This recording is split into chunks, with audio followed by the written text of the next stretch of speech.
Track that is famous for a 12-hour race and uses part of an airport and sits in the middle of Central Florida. A track that is very popular and, well, needless to say, has its own bumps and character also a part of it. This is Sebring International Raceway, a spot that normally you'll see Indy cars test at during the winter season, but tonight it is the kickoff of season number 5.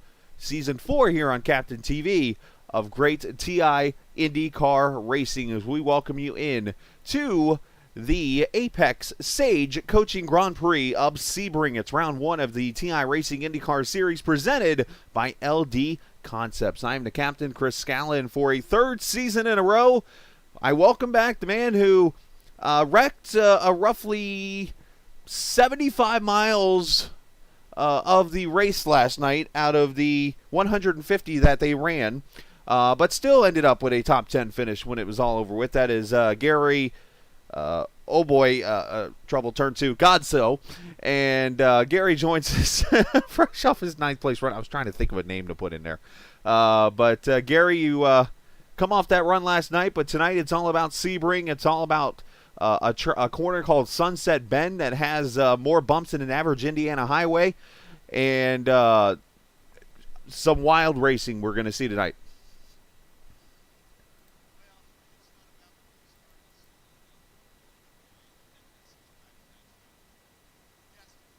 Sebring typically is where the Indy cars will come, not necessarily when the IRL, but certainly when they started getting the road courses. Champ Car came here, of course, and the FedEx Series when they were known as that as well. They came here for spring training, but there's never, ever officially been an IndyCar race here. And I wonder why. It might be just because the facility is really not set up safety-wise for the cars or something. But it would be cool to see a race here in real life. But it's an interesting start to the season. We have some new faces, a lot of new faces, a lot of new teams. It's like a whole other new chapter. It's very reminiscent to about the time of the Indy 200 at Disney World in 1996, where it just kind of everything is new, but it's still IndyCar racing. And of course, that race was won by Buddy Lazier at the Walt Disney World 200. Buzz Calkins. Buzz Calkins. I knew that. Buzz. I was just seeing if anybody was listening. Now, Buddy Lazier won the championship that season. He won the Indy 500. The championship was weird because they only ran points for 3 races that season. I said the Indy 500, didn't I? Right. Well, you said he won the championship.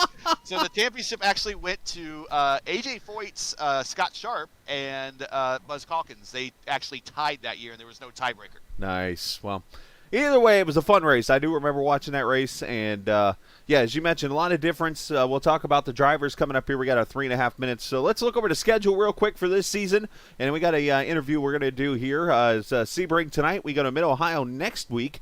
You'll notice that the schedule was done by somebody not from America because you see the dates are kind of date first, month second, year third, Isaac Morris.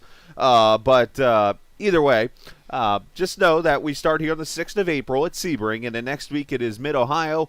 And then we go to Long Beach for a second trip there, and then the first of the Triple Crown events. Michigan this year replaces Auto Club Speedway, so we hit that track, and then Road America, that's your first 5 races on the schedule, and we continue our streak of Road Atlanta the following week. So, but that's the way your schedule looks right now. But right now we're going to talk to the man that put the schedule together, and he's also the man that has helped sponsor this race tonight. Isaac Morris says if Lewis is listening, he'll bring him up here right now. Don't worry, I'll do it. Showrunner. That's my producer for us.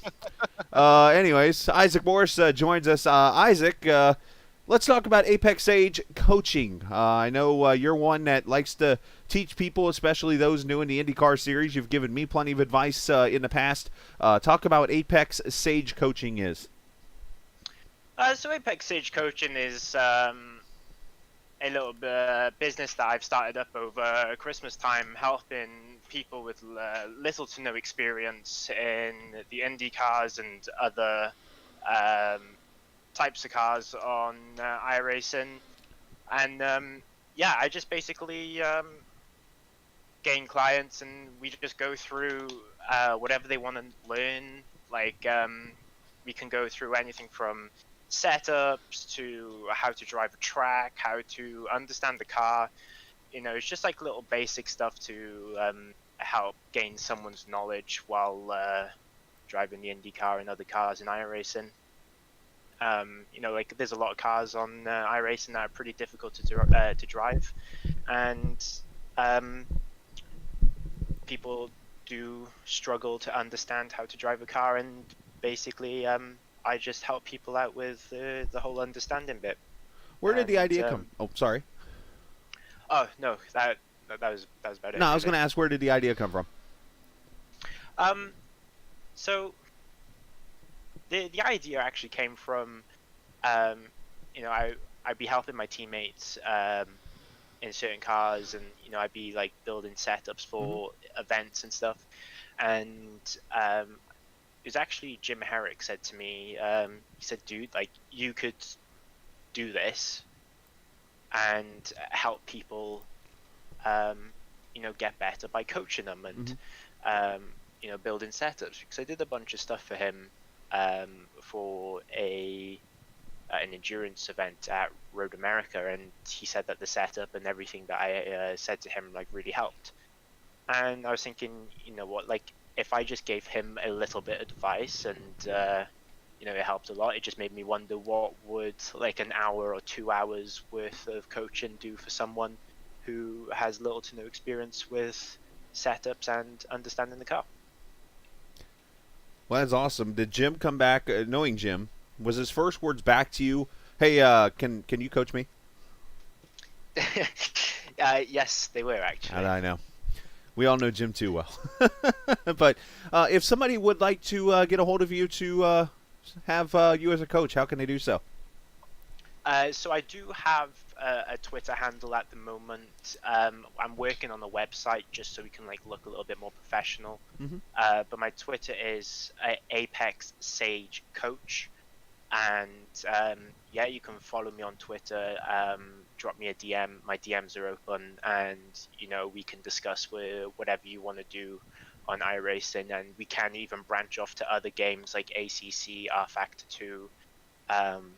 Like I'm open to helping anyone on anything. So contact Isaac at Twitter later for help with. Okay, gotcha. Anyway, so with that said, though, we wish you the best of luck. Looks like you just won the pole, unless somebody pulls a lap out of their Sebring in the next couple of corners here. Looks like you're going to be on the pole to start the season off. So while we're talking about that, what do you expect tonight in the race? Well, Sebring's a bit of a difficult track. It's the bumpiest circuit I've ever driven. And we got 52 laps of it. It's going to be a really tiring race. But I'm expecting a good finish tonight. I've put a lot of practice into this, and I've helped a bunch of the guys on the TI squad. So you know, we're all expecting a reasonable finishing position for all of us tonight, and yeah, just to be finishing within all of us within the top 10, hopefully. I know the times are very tight here. I've noticed that the front down to 13th position within 2 seconds of the pole. So the speeds are up. I think there's going to be a lot of strategy in play. Definitely going to see a 3-stopper tonight. Tires are wearing. I definitely have learned that recently, as I've run plenty of laps out here in the last couple weeks at Sebring myself. But we wish you nothing but the best, Isaac. Go get them. Appreciate what you do, because that takes a lot of a human being to come out here and decide to coach somebody or even coach a group of people. So credit to you on that, and best of luck here tonight. Hey, thank you very much. Absolutely. Thank you, guys. Isaac Morris there, about to grid as he is out of the channel, and yeah, we're getting ready to go racing here. What's expectations tonight here? Because as you mentioned, Gary, we have a lot of new people here this evening. We're going to go through our starting lineup here in just a second, but a lot of new drivers. I mean, the R for rookie, you're going to see that letter an awful lot in the display this season. Yeah, it really reminds me a lot of the 1996 Indy 500, where a good third of the field were rookies. A lot of the same here, but it's not just because they have an R next to their name doesn't make them less of an IndyCar drivers. A lot of these guys and gals are drivers in other forms, such as LMP and cars, touring cars, GT cars. A lot of recruiting outside of the normal IndyCar circles have been made here, and so these are they might be their first time in an IndyCar, but definitely not a first time on the road course. So I expect a lot of people being safe. I expect a lot of people wanting to get to the finish, but I expect those that really have the speed are really going to go for it, because they already know the legend of Isaac Morris, and they don't want that legend to get too far out ahead and disappear on them. Now, one thing we will point out, as you see the starting lineup up on the screen for the race, the champion from last season, Eric O'Connor, will not be here this season. He has other obligations going on right now. Expect him back, I believe, next season from talking to Chris Lewis. So you'll notice the number one on a different driver here this season. So that we'll talk about here. But Isaac Morris, 139.41. He has been the fastest car throughout the practice sessions here, and so on and so forth. But he'll start next to Lester, whose last name I will not try. Will start there in second. Cohen Evans, Season 2 champion, will start there in row number 2. Alongside him, the first of many rookies, Carlos Dotero. The 48 car, about 9/10 off of the pole there. Daniel McDonald, the Scottish driver, starting next to Ino Vila in the 6th position. Jessica Sabin alongside AJ Stravato. Now, Jessica, one of 3 female drivers in this field. That is another new thing we're going to see, is an enhanced field of female drivers, which I think is absolutely phenomenal. Philip Lee, rookie driver out of Texas, will start 9th alongside Danny Brennan. Austin Sarr out of Illinois, a good road course driver. He actually finished recently in a Road America preseason race up in the top 5 with some of these drivers. So he's definitely got the talent, alongside Dan Morera in the 12th position. Vilda Wallen, I believe is how that's pronounced. Sela Whalen or Wallen, but another female driver in the field. Good to see her in this race. She actually ran the last road course race, if I remember, of last season, and was pretty good in the field before having some issues. But Nick Fleury will start there in row number 7. Row number 8, Tim Miller, the Indiana driver, alongside Isaac Lopez. Row 9, Andres Perez, Luke Daniels, a rookie out of Texas. Sam Fontaine, a French-Canadian driver who, if you know my broadcast, yes, that's the same Fontaine I call Gru. And you'll understand the nickname if we ever get a chance to talk to him, alongside Jeff Destino. Matthew Telder, Matt Kelly, 21st and 22nd. And last on the grid, Kristen Nelson, the last of the 3 females. She will be in the number 1 this season. Chris Lewis, he's not racing. He just likes to have his name up there on the board for some random reason.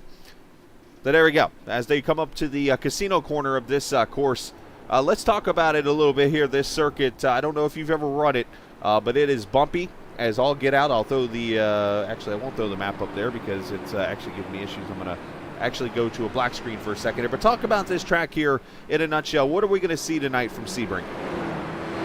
Extremely fast. Isaac on the pole is already faster than the existing real-world track record, which is a World Endurance Championship LMP1 car by Kevin Yashi.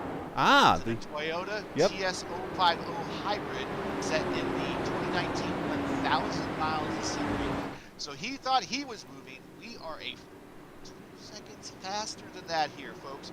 And most of the field is faster than most of the existing class car track records that are at this place. That's how fast we are. The draft will play a role, the pass will play a role, and definitely the way we handle the bumps will uncertainly play a role. Tire wear going to play a big role tonight. I have noticed a lot of drivers starting on the prime tires tonight. Again, I ran a lot of laps in practice myself, actually, and was relatively slow. Let's go ahead and get that out of the way. But you will see a majority of the field is on the soft tires. But if you look down towards the bottom of the field, Sam Fontaine, Luke Daniels, and Matthew Telder, all from the same team, from the Extreme Sim Racers team, is all on the primary tires. So that's going to be an interesting strategy to see. They actually have some engineers running, helping with the team and decisions there. So that is going to be interesting to see what that strategy looks like. Gary, if we could turn your mic up just a little bit, by the way. I've been told. Julian's yelling at me. So. Turn my mic up? Yeah. I've done everything on my end. So. All right, we'll try it. We'll put Whoa! He's eating the microphone now. So. All right, going to come off of Sunset Bend. Respect the bumps as we go racing at Sebring. And for 52 laps of racing around this nearly 4-mile road course, as there's Barney the flagman, waves the green flag. Here we go, racing season 5 from Sebring. IndyCar racing here at TI. We got a car into the wall Already? on the back spot. Yep. Oh, and somebody just went shooting through turn 1. Tim Miller's wreck into 42. Isaac Lopez also with issues. And it looks like that is it. And both of them have jumped to the pits. One's got a broken tire. Oh, yeah, we got Kristen Nelson already up 5, Matt Telder up 5, Matt Kelly up 2, Luke Daniels up 3. So there's some calamity happening in the back there going into turn 1. I don't know what happened there. That's just weird looking. One car went shooting in there. The 42 gets damaged. Not sure if it... Oh, you know what? Fontaine's got damaged. The 22 with a broken right front wheel. So add Sam Fontaine to the list. Yeah, he's going to try to get back around so he can use that fast repair. that quick repair. Oh, you know what? Get away. Oh, tough debut for him. I know he's not going to be a happy camper. But Isaac Morris has pulled away. As you see the pit stops down there at the bottom of the screen, a 1.4 second lead already on Lester. You got Cohen Evans there in third. Who is that? Daniel McDonald. You're going to see me kind of guessing names here a little bit here as I'm still learning the roster myself. But Carlos Dortero in the 5th position as they go down into Sunset Bend. Look at this car just porpoise here. All these bumps. Boingy, boingy, boingy. It's like a pogo stick. Yeah, and that's going to hurt the life of these tires a lot. So you see 3 cars on pit road right now. Miller, Lopez, and Matt Kelly on pit road. Now Vilda Wayland's on pit road. Not sure if she has, she has no left front wing. There's the first one-winged angel of the season. Push to pass still in effect, obviously, for these drivers. They do have 10, and it goes up to 20 seconds. And they have plenty of places to use it here. I mean, this straightaway here coming into the casino corner, you got the pretty much the 2 90-degree corners you could use push to pass now. No straightaways, and of course the last, you can call it the back straightaway, so to say. Somebody's spun the tires, never mind. And Fontaine did make it to pit road also.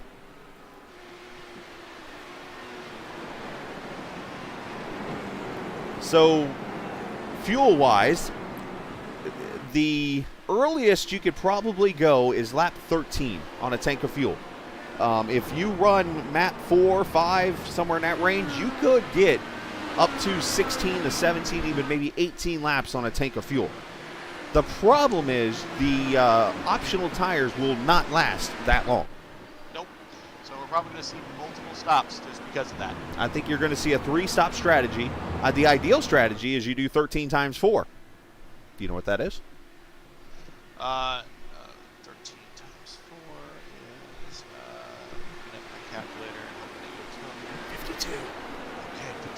52. There you go. Hey, look how many laps is in this race.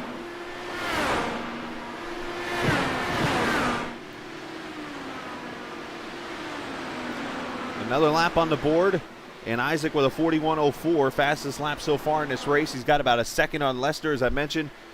Chris Evans, Daniel McDonald, all these guys here. Let's look and see what kind of fighting we got out here mid-pack. A couple rookies here, AJ Stravato and Philip Lee. This is back at 9th and 10th position right now. So they go underneath the bridge here, down towards the casino corner. And if you wonder why, there's a big hotel casino on the left-hand side behind the camera here. Yeah, there's a bit of a four-car breakaway here going on. Yep.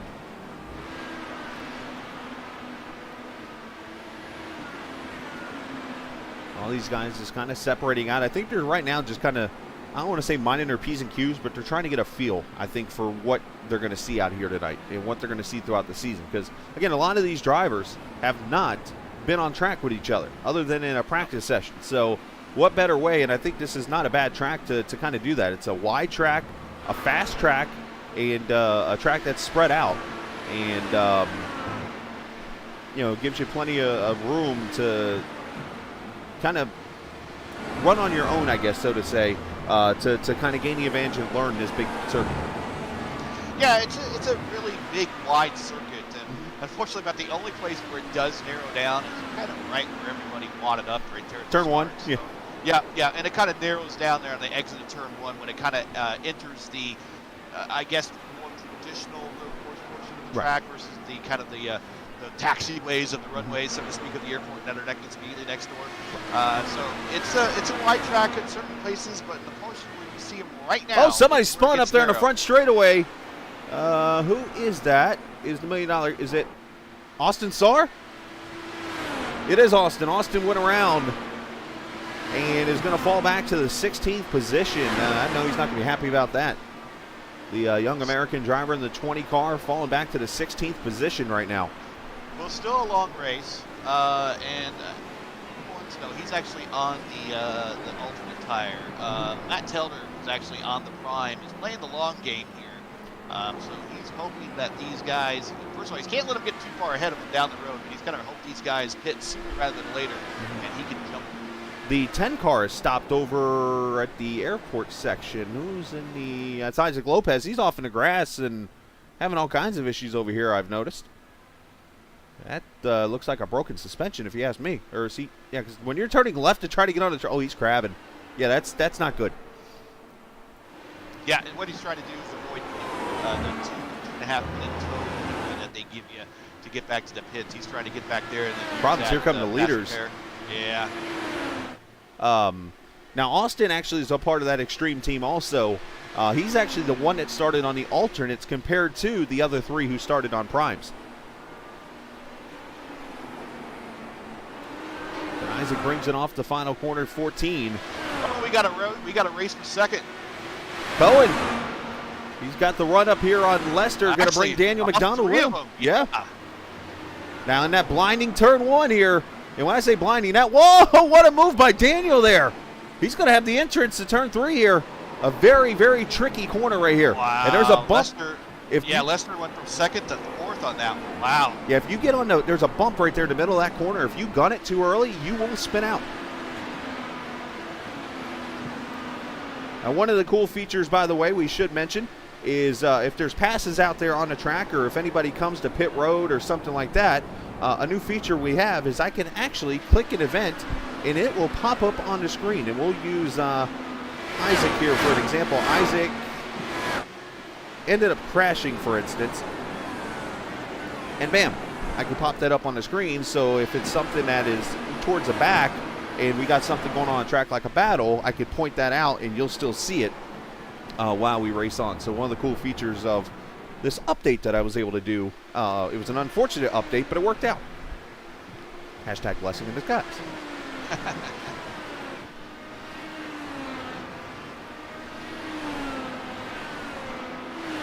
So we got Wales, United States, and Scotland up in the top 3 there. And you got Edu Vila here in the 6th position. has used the most push to passes already. I've used 4 of them in this race as Indy tries to catch the 48 of Carlos I want to say Carlos Del Toro. That's definitely not who it is. It's Carlos Tortero.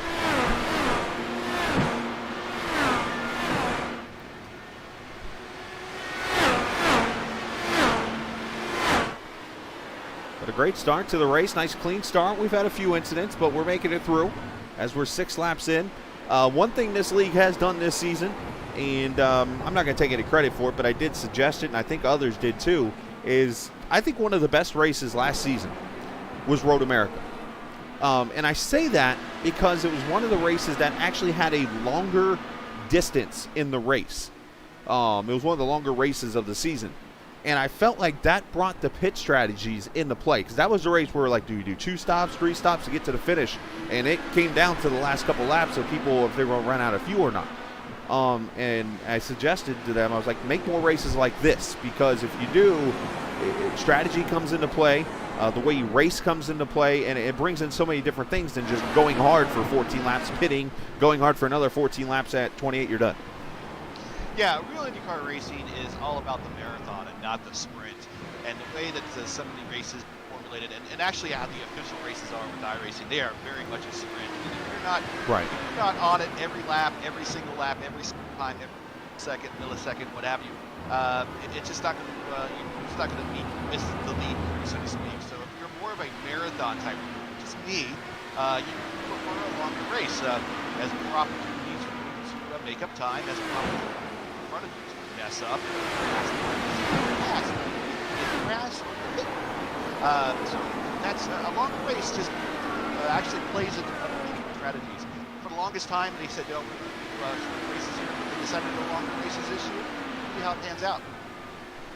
Somebody on pit road I thought I saw rolling kind of at a slow pace there. Maybe not. But either way, this fight here now for the 4th position is getting really good. As a matter of fact, Carlos has caught Lester, who has caught Daniel. So Cohen Evans is driven away. He's got 2.5 seconds on this battle now. 3rd, 4th, 5th, 6th, 7th. All right here under a, I don't know if you want to blanket in the state of Florida right now.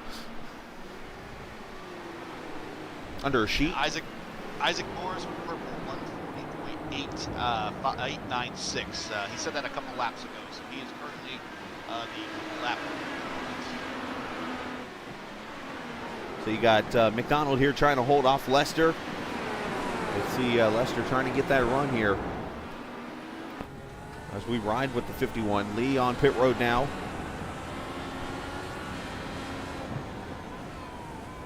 First gear corners. I counted at least 3 first gear corners on this track. You got the casino corner, you got that corner there, and then coming up right here after this double dog leg, or actually this is a second gear corner. You're actually through the 3 already. So yeah, second gear, kind of a blinding corner right there. You got to be very careful. And in here, you cannot see the apex as you go down the straightaway here. You can miss that apex so easily in that corner because it's blind. So you're almost waiting until you see the blue and white curving to kind of hit the apex. Yep. But here you just send it in, and look at these bumps. Bang, bang, bang, bang. It's almost like you don't have control of the car at that point. Oh, it actually about put a car into a wall. I would say that might have been Carlos. Yeah, it was Carlos's. Lester. Really close, really close. And that's opening the door for Lester. Yeah, Carlos with the save there to open. He puts 2 off. And actually, Lester is starting to hold up the people behind him. Or actually, Carlos actually is starting to hold up the people behind him. Lester, Eden, Jessica, Danny, they're all way faster than him at the moment. They're running by. Well, Carlos had just got by Lester for position. And now there's a nice protective move by Lester. He's going to make Ida, who's, by the way, down to 4 push-to-passes already in this race. She is... that opens the door for Jessica. Oh, contact back. They can bang the wheels a little bit. Ooh.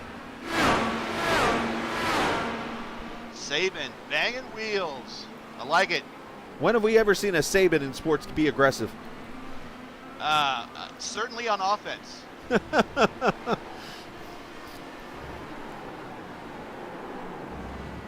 that might be lost. Yeah, she probably does. But I'll most football bring up fans do. the speed. She might. You never know. SEC, baby. As long as she's not like a quarterback, isn't that a refund? then we're good. Jessica doing a great job in that 5th position. The what is that sponsor? The Fiber IX, I think, on that car. Yeah, Fiber IX. They that is a data exchange. They do cloud, help customers find cloud storage solutions. Biggest mover in the race so far is actually right here in the 11th position. Luke Daniels, who is on the alternate red tires here in that 21 car, started 18th up to the 11th position so far. So Luke doing a good job. Meanwhile, Jim's bragging that he's sitting on a beach in Jersey right now. Okay. Joyzy, as some say. Looks like Lester has down for some reason, and he now has Saban all over his gearbox at the moment. Yeah, so Lester's having all types of issues on the alternate red tires here. Saban's going to go to the outside. Careful. Turn for first turn gear here. You got to be very careful. There's a bump also in that corner. Believe it or not, you three-wheel it for a second there. Your right front tire comes off the ground for a split second because of the bumps in that corner. So you almost have to roll the brake through that corner or else your car will lock up. Can you tell I ran a lot of laps around here? Well, Jessica's doing this pretty much without any use of push to pass. He's only used one. Danny Brennan behind her, up 3 spots. He's done everything without a push to pass. And up in 9th, up 5 spots. Nick Fleury has done everything without a push to pass. So that's saving your bullets to the end. Now we got to be careful with that name because it's easy for us to pull out the Mick Fleury jokes, but it's Nick Fleury. I prefer Oreo. What was that? And his Avenger. oh, well done. I forgot about that. Good call. He probably hears that all the time. It's like, nah, never heard that before in my life. It's like someone driving a DeLorean. Man. I actually had a coworker that had a DeLorean. He's like, don't ask. So Ino Vila had an issue and went to the pits, and we missed this. Edu, he is back to the 20th position, pitted, and spent a pretty good amount of time on pit road, it looks like. Yeah, it looks like Isaac is getting into lap traffic now. I want to see what happened to Edu. The good thing is we have... Oh, I see the right front's got an issue. And decides to tow back. So all those push to passes, unfortunately, have been used, and Edu had to go get the reset done. As Edu is right now in the 19th position behind Isaac Moores, who has led all the 10 laps so far in this race. Now, again, the pit window is just about open because, I mean, if you can find a way to get 16, 17 laps on a tank of fuel, which, again, run fuel mixture 4, and you're not going to be as fast, you could probably run 16 or 17 laps, which gets you 17, gets you to 34, which then gets you to 51. So at that pace, you can almost do this in a 2-stop race. But I don't think that's the prime way of going. As I say that, here comes Isaac Morris to pit road. Yeah, I think he's had to spill those tires. Daniel McDonald following him in. Yeah, and this is definitely a team strategy. So the TI team coming to pit road at lap number 10. That hands the lead to Cohen Evans, Season 2 champion. Yeah, this is where Evans wants to, and he has lap traffic in front of him, unfortunately. This is where he's going to want to lay down some fast laps. Mm-hmm. And now, if he can get by this lap traffic, and I'm not sure who's in front of him. I think that's right Fontaine. Yep. Fontaine, okay. Then he has... Oh, Fontaine sends it in there. Look out. Oh, he sees the leader coming. Oh, now they hit each other. One went off the track trying to miss the other, and they hit each other. Yeah, they probably saw the leader coming, and that's one of Cohen's teammates was Krista there, and she was probably looking to make a very quick get out of the way teammate, and it just happened in the wrong place at the wrong time on the track. Tough situation there for the both of them. I know, knowing Sam, he did not mean to do that.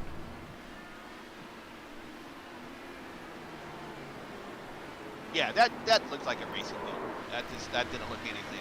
I agree. Just maybe a little miscommunication, I guess best way to put that. But Krista, I did talk to her before the race, said that she is really good here in a GT3 car. Problem is, this is not a GT3 car. Far from it. Yeah, and I'll talk about my team just a little bit. When I went, I'm fielding a team here this year, and when I went recruiting, Cohen hits a big bump coming around the corner there. He went airborne.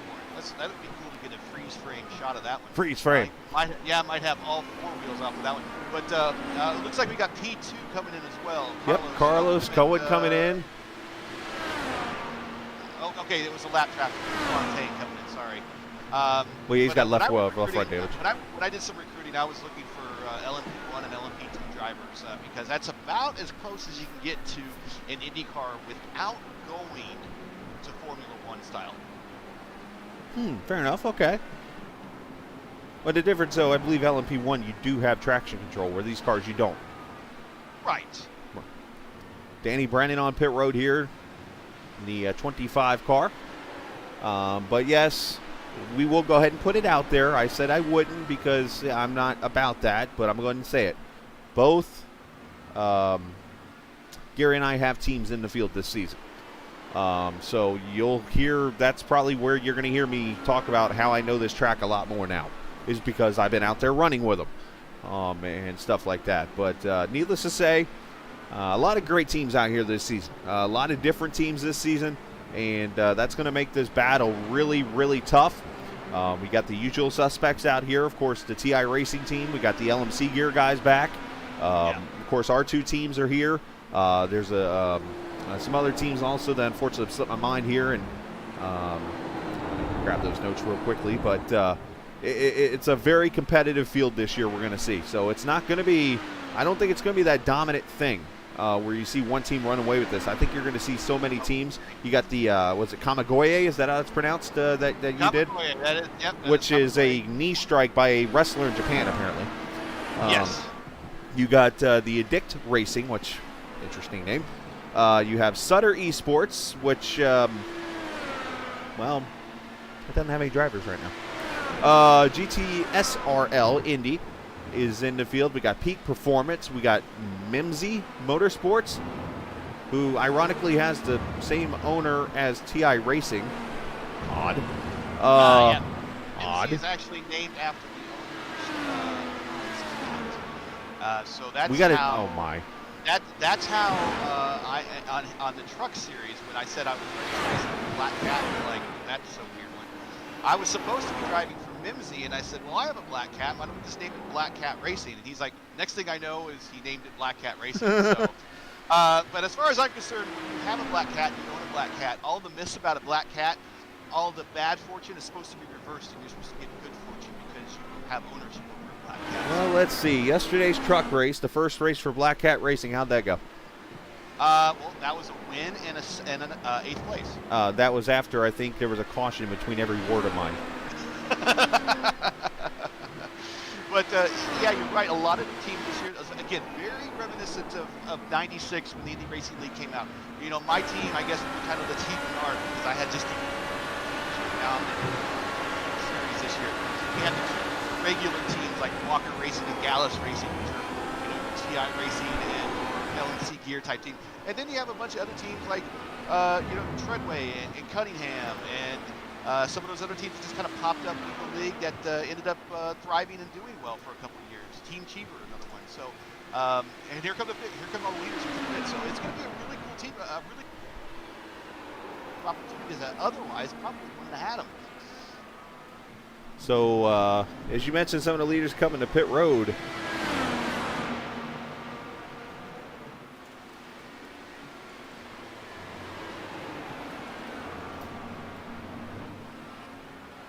Isaac resumes the lead, and Jessica Sabin, P2. Yep, and you see, let's see who all has yet to pit yet. Wow, that was repetitive. Nick Fleury, here comes Austin Sarr to pit road. So the only cars not to pit, here's the surprise, the ones on the primes are the ones who have stayed out so far, outside of Jessica Sabin. Yeah, I think Jessica has not pit yet. She is still on the reds that she started on, the alternates. Luke Daniels spun over here in Sunset Bend just now as he comes to pit road, FYI. Keep going. Yeah, Isaac is on the primes, or yeah, he's on the prime team. So Isaac Morris back to the lead on the primes, as you mentioned, getting on these tires now. The Reds have the alternate tires, which if you're new to watching IndyCar racing, basically the Reds are one of those tires that High grip, low. high grip. Yeah, thank you. I got distracted. High grip, and basically they wear quicker. So they're only able to go about 10 to 12 laps on those tires. Now the primes, which are the all black colored tires, those tires are the ones that can go long. They can go easily 15, 16, 17, 18 laps. I actually ran a race at Watkins Glen last weekend to see fixed. And those tires, I mean, I started on them in that race and was passing people by lap 10 because their tires were just falling off the map. And Saban is bidding.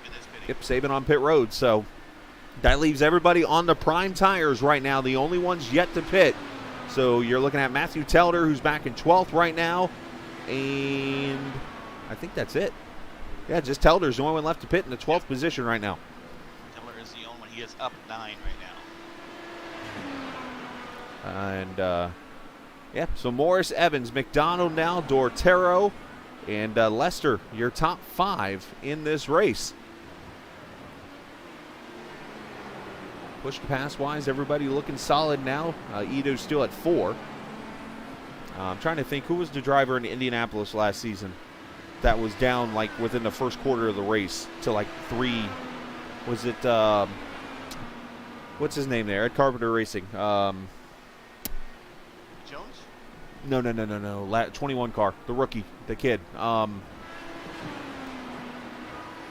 lot of people were getting mad at him last season. Oh my gosh, his name's on the tip of my tongue and I can't remember it right now.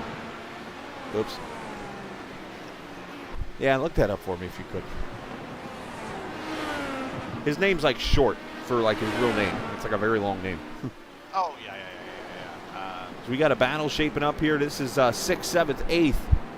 All here in this window here. Jessica Saban, Danny Brennan, AJ Stravato, all these guys here. Renus DK. Renus, yes. I believe, what was it, that Indianapolis race? He was down to like 4 push to pass or something, or like 25 seconds with like, let's see if I remember correctly, it was like an 85 lap race by like lap 20. Yeah. It was like, whoa, Renus, whoa. Yeah, he didn't have the up, down cheat code plugged into that one properly. No, he had more of the up, down season cheat code. But he did turn it on at the end of the season. As looks like issues for Jeff Destino. You'll see that pop up here on the screen as he's jumped the pit road, unfortunately. So we're starting to see some cars fall by the wayside here. Behind the wall right now, Isaac Lopez, Matt Kelly, Jeff Destino. Steve Grabowski did not start the race. Not sure if he's an admin or if he's not racing or what the deal is. I thought he was supposed to. Up. Issues for Edu. Edu goes spinning over here in looks like Casino Corner. And then decides to not turn. Oh, there's a bump there. Wow. And hit the apex. That's impressive. Is that the leader in front of him? I believe that is Isaac that just went by him. Yep, sure did. So I think that's just swooped him out a little bit.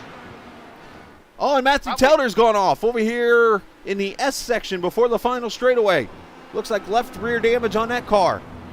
Yeah, probably spooked Isaac more than this. Oh, he's dragging the wing with him, too. Matthew, who has been struggling mightily at this track this weekend. That car looks like the wing is driving it. Yeah, you mentioned his name already, but my driver with my favorite driver name in the field is Jeff Destino. He raced with me last year in the Oval events at TI. Mm-hmm. He got, I would say he got promoted. He's up over with the team TI Mimsy squad. And the reason that I think he has the best last name is that there's a wrestler in Japan. His name is Tetsuya Naito. And the name of his finisher is called the Destino. How did I know that name would probably turn into something wrestling-wise again? I don't know what to say. I got nothing. That reminds me of a driver that I once raced against. I haven't seen him since I returned to iRacing a year ago, but one driver I used to see all the time on the track, raced against him. He was a cool cat. His name was Houston Hammer. Tell me that is not a finishing maneuver you do not want put on you. That is totally a finishing maneuver. That's also a wrestler's name, if that matters. So, just saying, Houston Hammer. That was a pretty cool racing name back in last year, or a couple years ago when I was on. So the field's very spread out now. Everybody has made that first pit stop, gotten the butterflies out. There have been some issues, unfortunately, on track. But for the most part, the top 10 or so have hung on in this race. And pretty good battle for 6th, 7th, and 8th right now. It's the closest, I think, battle in the top 10. Yep, and that's what we're watching right now. Saban has kind of stretched it out as a little bit of smoke over here in the casino turn. Not sure where that came from, but Danny Brennan and Stravato all within about 7/10 of a second right here. You got 2 teammates there. As Fontaine's going to get out of the way. Yeah, 2 teammates there. One about racing your teammate. Don't wreck your teammate. There's rule 2 about racing your teammate. So, that's definitely one thing you don't want to do. Wreck your teammate. Don't do that. Don't want to do it. Don't wreck your teammate, no. 18 laps on the board. And what has been an Isaac Morris dominant so far. 9.5 seconds he is out there right now over Cohen Evans. Now this sounds like season 2 all over again.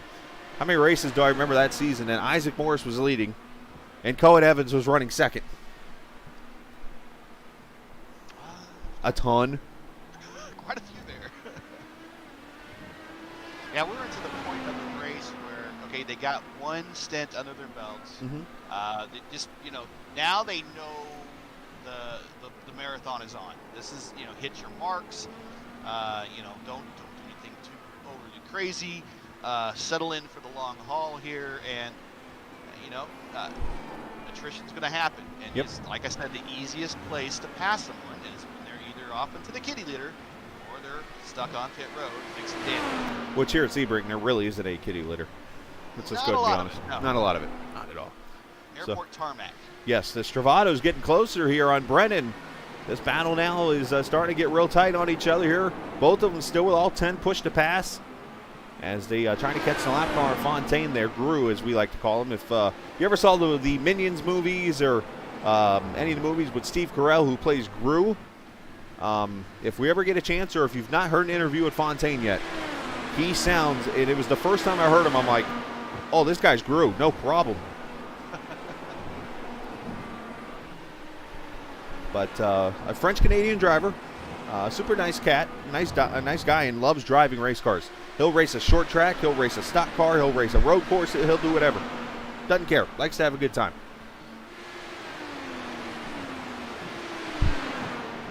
Danny seems to be blinking a little bit, at least with me. Yep, no, he's blinking on my end also. Yeah. That's when you're behind someone who's blinking, that's just, it gets a little, so yeah, it looks like AJ's kind of backed off a little bit, but I think AJ's want to get this pass pretty much over with so he can set sail for Saban, as Saban continues to pull away. But we're at the point in the race. Oh, Danny. Oh, he spins it, and he keeps it off. Okay, that's just yeah, there we go. Get back in there. That's getting ready to say. This is when you want to start just getting into your rhythm and motion. And that guy's all over your bumper. Just let's let the guy go. The nice thing about where Danny is right now is P9 is also his teammate, so he probably is not going to have to worry about falling under immediate attack from him. Let's watch what happens to Danny here. I think he caught that bump. It was just too fast coming off the corner there, and that bump, like I said, if you go too fast in that corner there's a bump right at the apex. It will send your car sliding. Either it will bring the rear around or it will just send the front end straight. And I think that might have been what just happened there, but great job by him to keep it off the wall at that point. Yeah, I'm sure he's got a couple of deep breaths there. He's like, oh, how about this? Okay. How about this young man here in 10th position? Dan Barrera. He's a veteran in this league, TI Racing, but Dan has been one of those drivers that, just from what I remember, had his tough luck. He would get out there and he would race hard and be running okay, and then all of a sudden something happens and he ends up in the barrier and out of the race. So far here, 20 laps in, top 10 car. He's doing what the car can do. He's out there just racing a safe race and looking to get a potential top 10. The problem, he's got Austin Sarr breathing down his neck right now, down the straightaway here. That's not his only problem. Uh-oh. Yeah, he's got a green car. Yeah, I wasn't going to go there. But yeah, I love Dan to death. He's on my teammate on the truck team. Was doing real well last night. Yeah. Until the cavalcade of unlimited repairs took him out as well. Yeah, I'm always rooting for him. He sticks around, and all of a sudden, there he is, top 10. But I hope the curse of the green car does not impact him. Hey, do you think Isaac would teach Julian how to drive a truck? Maybe. Just thought about that. I looked over and saw Julian Alton in chat with us, watching. And Julian ran his second ever truck race last night, the first being on dirt. Yeah, that was the second ever. Yeah, that was his second ever truck race on Daytona. No, actually, that was his third. Ever. Oh. I raced with him in his first ever, which was at Kansas. It was part of the IBRL Winter Series, and he finished on the podium, actually, with that one. I was going to say, would he click his heels and end up in a truck? No, but he was racing with us at TI, and then something happened. He couldn't race with the rest of the season. But yeah, his first race he finished third and was on the podium there. And then of course he did the Bristol exhibition race with the TI Truck League, and then of course TI Truck season kicked off last night with a debacle at Daytona. Well done. And speaking of well done, Ido Vilo with a pass on Philip Lee for the 15th position, so move Ido up. Ido continuing to fight, all two push to pass that he has left. Might want to save those two, Ido. Or else you might be wanting a redo. The closest battle on the track right now. That was that's what I'm looking at there. I got an interval page here, and this kind of helps me see who's running where on the track. Everybody's pretty much spread out for the most part. Yeah, Morera and Sarr are pretty close together on the track, and then Lee and Vila are pretty close together on the track. But everyone else has got a pretty decent gap in between themselves and the next person, and that's kind of where I said we've reached the dog days of this. Oh, somebody spun right here in the purple. Is that one of the Grublets on ice cars? Is that Destino? It is Destino. He went off over here just under the bridge, coming up to the casino. Shout out to the Grublets on ice as Philip Lee comes down pit road.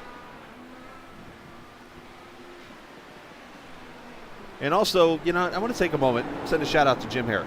Jim's been watching on the stream. You notice he's not in the race tonight. Jim actually is taking some time to himself.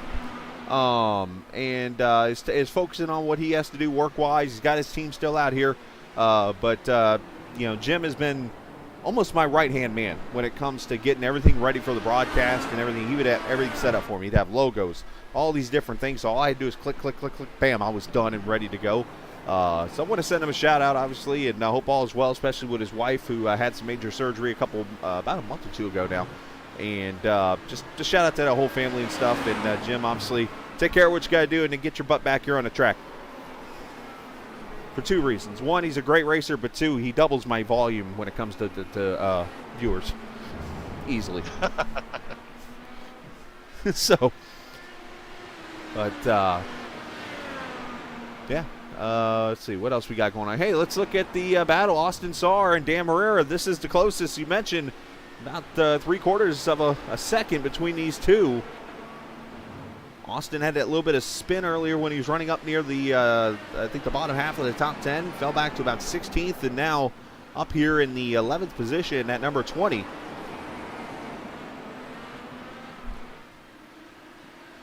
Morera doing a good job, just not making a mistake. That's the hardest part of having a car. When you got a car behind you like that, is not mere driving and making a mistake.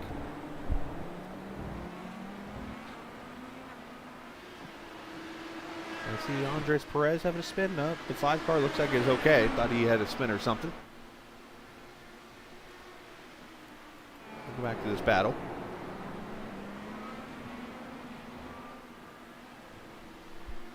'26 doing a pretty good job. Over Morera. Up on the double apex, wide open through this section here. And as I mentioned, this blinding corner. You got to be careful. This curve actually drops off on the other side. So you can actually high side your car on those curves right there. Yeah. And it is not a good feeling. Basically, it's like grinding. Yeah. I mean, if you ever done a rail slide with a skateboard or ever played Tony Hawk's skateboarding games from back in the 90s, that's basically picture doing that in an Indy car on those curves. You have no control of your tires or anything. And unfortunately, you don't get any points either. Herrera with the defensive lead there on the back to the main straight here. He's trying to hold distance there on Sar. Matter of fact, pulled away just a little bit. As now Edu Vila has caught to the back bumper of Luke Daniels here. This is a battle for 14. So Edu is going through the field here. As you see, Luke is on the primes. Edu's on the alternate reds.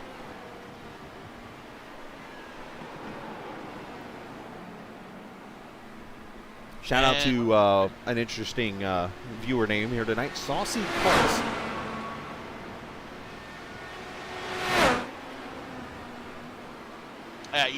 Pit.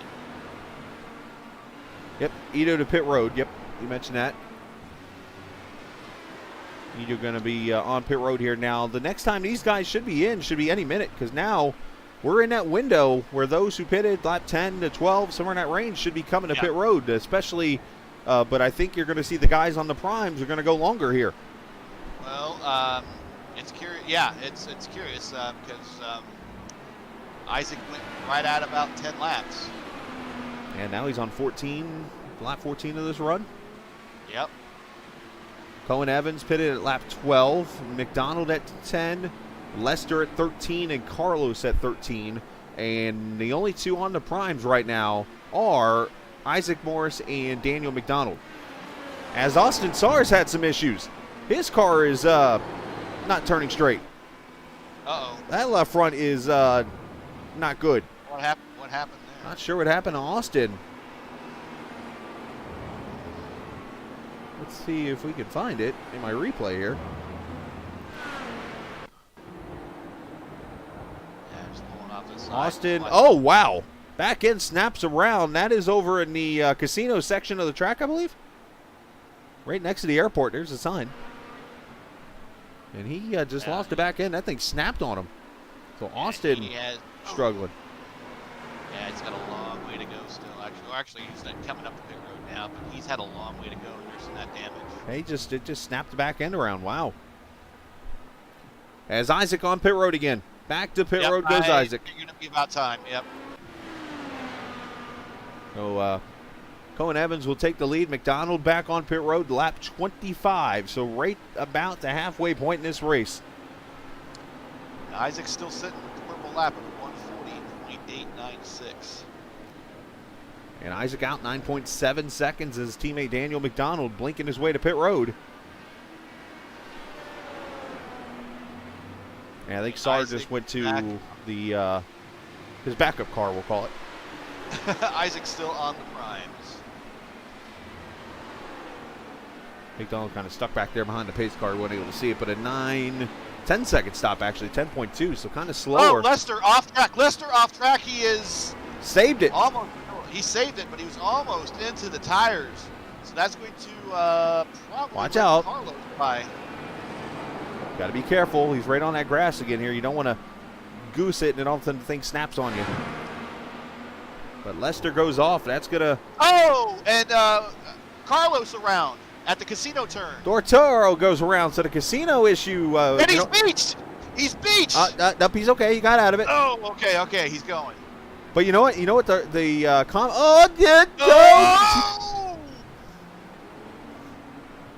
Apparently the Stewart in that corner sleeping. Daniel McDonald's probably not going to be happy at that re-entry into the track. Yeah, why I oughta. So the common thread between those three cars that you just saw spin? They're all on the alternate tires, I believe. Tires. Yep. Dan Morera coming out of pit road after a stop. You got Andres Perez on pit road in the 5. So Jessica up P3, and she's on the primes. This is the point of the race where if you haven't pitted, looking at Cohen Evans, who right now has gone 14 laps on the alternates. Lester is on lap number 13 of his alternates. Dortero, lap number 13 of his alternates. So the alternates are probably starting to fall. Vilda Whalen back here in the... Oh, there's a car spinning coming off to the last turn on pit road. Oh! Tim Miller. That's a bad place to be, and all that smoke. Jessica was coming around that. She's probably like, oh, where do I go? That's the one of the things that have improved drastically in this in iRacing now officially is the smoke. Since we've last raced in a league race, well, I say it's improved because it's real life. Is it improved when it comes to being a driver going through it? No. Is it though? Is it though? If you want realistic of it, is Danny Brennan's on pit road? Yes. If you want to drive through smoke, no.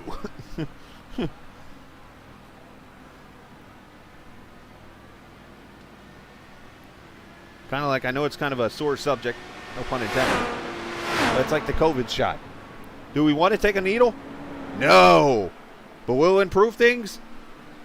Yes. Apparently. Have you got yours done? I'm actually going to get one soon. I'm actually doing some research of places. My wife's going to get one before me because she doesn't work as much as I do outside of raising our child, which is a lot more work than I do, so it's kind of weird how that works. I work.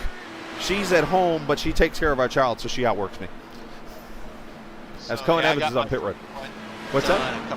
I got my first one done a couple weeks ago, and I actually took my daughter today to get her first one. So nice. My wife is done, so our family is happy. I'm told it's like you almost have like a sore arm for a little bit or something. Yeah, that's what it is. Which is like every other shot. You have a sore arm. Okay. Yep. So I noticed a lot of green lighting up on my telemetry here. Jessica Sabin pushed to pass. Carlos Dortero pushed to pass as Cohen Evans is on pit road. Isaac has already gone by. Sabin is right here on the front straightaway coming to turn one. Will she undercut him? There's another spinner on pit road. I think it was Lester. Lester, yes. Well, a lot of people having issues coming to pit road. Respect the bumps. Yeah, he was probably trying to hit that line tough. Oh, here comes Fleury. And he's pitting in the 50. Yep, somebody coming right there behind him. Is that AJ? Nope, it's not AJ. AJ's on the back straightaway. That's Fontaine coming to pit road.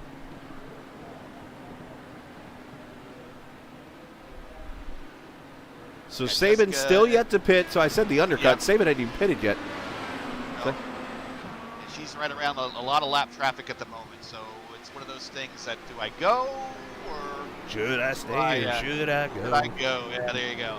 And I think she has Krista in front of her, I believe. Now Delta time, you're looking at 41 seconds on pit road right now. So 41 seconds from where Jessica is right now. You look down at AJ Stravato. So right now, Jessica needs to find a way, and I believe she was running in front of Stravato when the pit stops happened. She needs to probably gain another second or so. If she can do that on these older tires, she'll stay in front of AJ. If not, she could get, or I guess it'd be the undercut in this situation. AJ could get by, and then Lester's right there behind AJ. So she's got to be careful and get the best lap she can possible so that she can come out in the seventh or sixth position it would be right now. Probably why she's using push to pass. As I say that, Lester's starting to catch Stravato. Now, for those who don't know, undercut, overcut, it's a road course term. They use it predominantly in IndyCar because it works. But basically the undercut is when you pit before the driver you're trying to pass the driver you're trying to pass. And basically what it does is at that point you come out of the pits and go almost went off track as Carlos Dortero on pit road. But basically in this case, AJ Stravato's already pitted. So what he's trying to do is go as fast as he can so that when Jessica pits, he will then undercut Jessica and be in front of her. Now what Jessica is trying to do in this case is try to overcut Carlos. Basically, because she was in front of AJ. Now, when she pits, go ahead. Lester's taking a look at AJ right here. Lester's on those nice new red tires.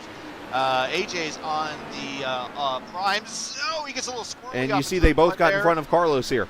Yep. So move them up to 5th and 6th. That's a good recovery. That could have been a snap loose. Yeah, especially for him to spin like he did. Yeah, that could have been bad. he apologized. He was trying to let him go by, and he just got a little snappy there. It happens. I've been there. I haven't. But I haven't been in a lot of places yet in IndyCar either. So, Isaac Morris has led, I wouldn't say all the laps so far. He's led pretty much all the laps outside of a pit cycle throughout the race. Saban and pit road. We got Saban and pit road. All right, so let's watch Saban here. Saban in a 28 car, the white and black number 28 here on pit road. You guys can watch on the map right here. Where is Travato? The 33 is Travato. Over here to the far right on the map, you'll see the 51, 33, and 48. Those are the cars that she's trying to stay ahead of right now. Into her pit stall. You would think logically right now she's going to be okay. But as I said, about 40 seconds delta. He's getting ready to enter. Jessica pulls out now as they go into Sunset Bend. She was top 10. She should be easily beating them out. She's going to easily beat them out. So Jessica up to 4th, just like that. Great job. Problem is she has 25 seconds right now to catch Daniel McDonald. So, well, it's still a long race to go, and mistakes are made. So that's why I kept saying that to hit your marks, maintain your pace, and keep your focus. Bill DeWhalen on pit road here, the 29 car, running in the 10th position, started 13th. Bill is just running laps. Luke Daniel right there behind him coming to pit road. Battle for 16th and 17th is still close. Is that Fontaine and Philip Lee now? Actually, it's 16th and 15th. It's Saar and Lee. They have been close the entire time, pretty much. See those guys pit here. Austin's trying to hold off Philip. Austin is on the primes. And Philip is on, is he on the alts? I believe they're both on the same tire. They're both on the primes. So I wonder if Austin's struggling on the primes, breaking the draft a little bit there.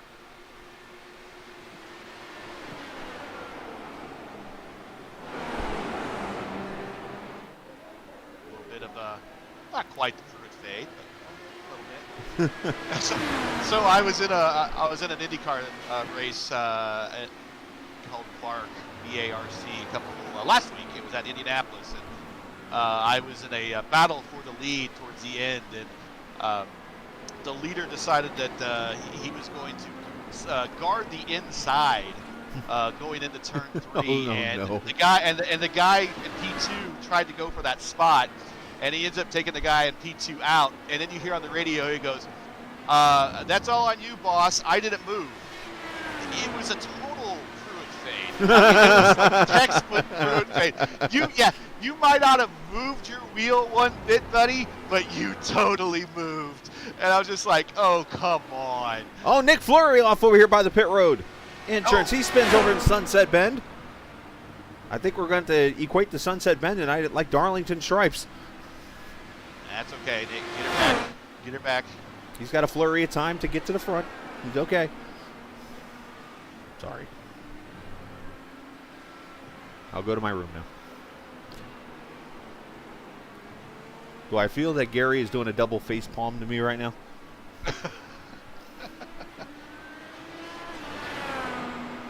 Isaac putting... Andres Perez off over here near pit road. Sunset Bend. Gets another car. Oh, and that is a new nose right That's there. A zero-winged angel. Well, and he doesn't... I don't think he knows. Andres, you're missing something. I don't... He's going to learn here, turn 1 at very fast corners. Yeah, he is. This thing might go straight. Careful. Andres, you're driving a Lotus right now. Get off the 49. Driving a Lotus. I drove one of those for the first time recently. Oh, boy. Oh, a 49. Oh, that's right. I was in that race with you. That was a lot of fun. I felt like I was driving a stock car. Yeah, with no, because everything's so narrow, you don't have the wide. Oh, look at this fight back here. This is that 15th place battle. You mentioned Saar is here. Philip Lee, who's going to make the pass, and then behind him. Oh, you know what? That's third place McDonald. Is like, guys, figure this out, please. Yeah, that's holding him up right now. He and you know what's that's playing into whose hands? That's Jessica's Jessica hands Saban, right there. absolutely. But you know what? They have every right to fight right now. This is a battle for position. Yeah.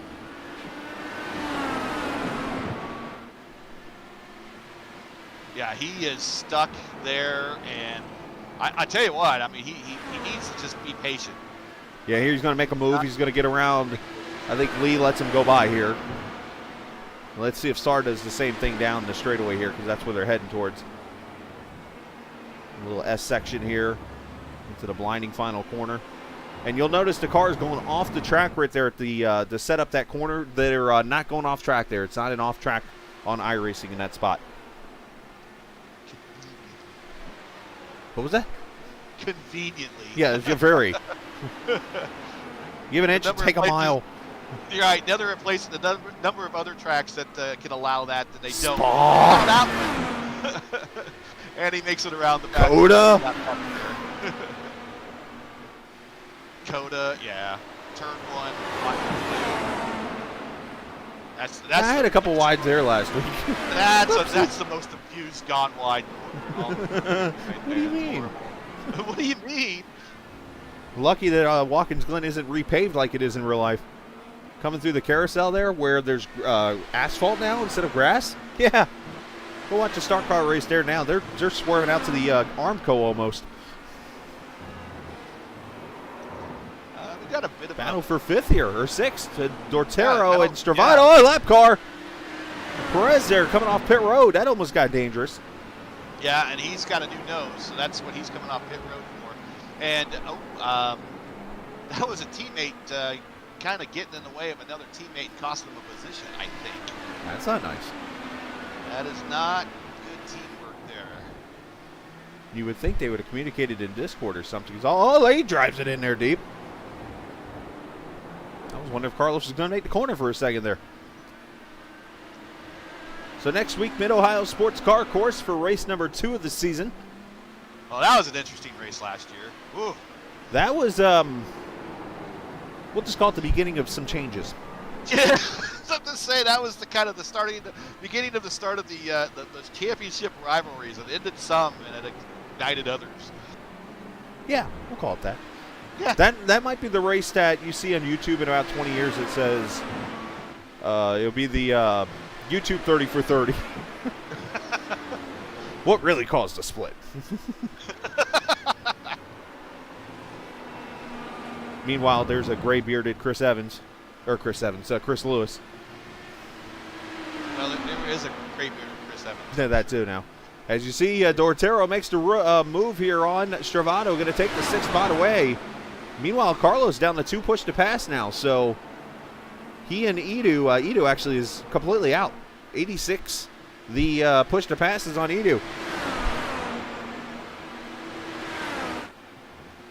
So Isaac now 17, make that 22nd lead over Cohen Evans. Isaac looking pretty strong, I'd say, this start of this season so far. Yeah, looking good. Looking real good. And I want him to get on a roll, because when he comes and runs for me at the Velocity Online Racing Team, I like drivers on a roll.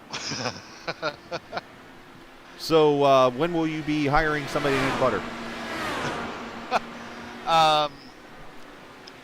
Well, I'm actually interested in the French version, Parquet. Okay. God, I don't know if anyone knows that. I got that that. commercial, don't you? What? You don't know What? Parquet? I know Grey Poupon. No? Okay, gosh. People look up the butter commercial Parquet butter. And it's a talking, oh, we got a car off in front of Brennan. I'm trying to see who that is. That's Dortero. Who was? Dortero, I think, went off. Oh, if he did, he Now held up Brennan- in front. He's right here in front of him. Brennan is on him now. He must have just put 2 off or something like that, maybe? Yeah, it was enough to slow him down because he was right with And he's AJ. being defensive. He's on another push to pass, so down to 1. Yeah, people look up. It's a Parquet. It's one of the first margarine-type butters that came out, and the commercial was a talking box of butter. What? You know what I'm talking about? Yeah, oh my gosh, I can't believe. I'm about to look this up. Parquet, yes. I mean, I know what a seal is in French. but I can't say the word out loud. Well, I know how you push in France too, but I don't want to say that one either.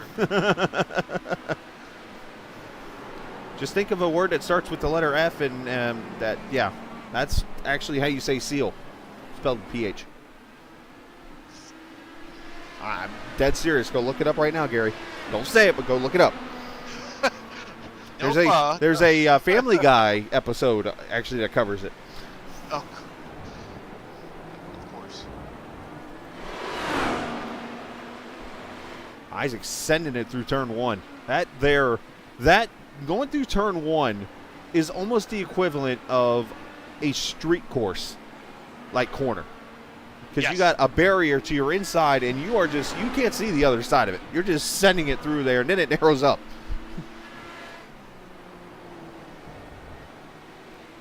Which, speaking of street courses, we'll be in Long Beach here in a couple of weeks. That was an interesting race last year, too. Yes. There were a lot of interesting races last year. Pocono at the end of the season, that was an interesting race.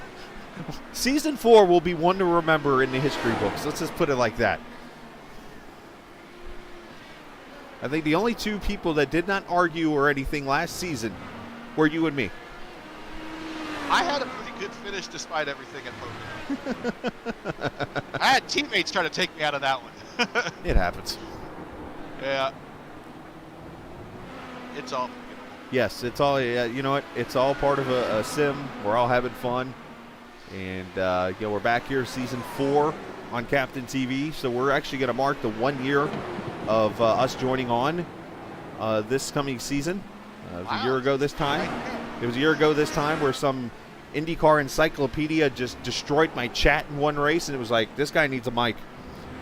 His name is Gary Godso.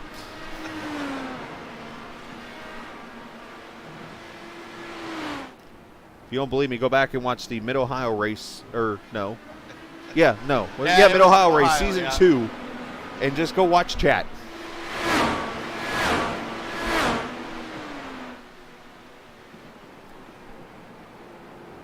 I was like, man, this guy's Donald Davidson of iRacing IndyCar. Well, he knows a lot more than I'll ever forget. Let's put it that way. Let's take a ride here. You know what? We're coming down to the final corner. We're going to sit back here, and we're going to let you enjoy a lap around Sebring, and we're going to go on board with Jessica Sabin here, the 28 car. As she goes through Sunset Bend here, we're going to sit back. We're going to shut the mics off and let you enjoy a lap on board with the 28.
Are back at Road America, and you saw the whole lap there on board with Jessica, and you saw how bumpy this track can be. And look at all the first gear corners. Actually, surprisingly, taking the S's there in first gear through turn 3 and 2, 3, and 4.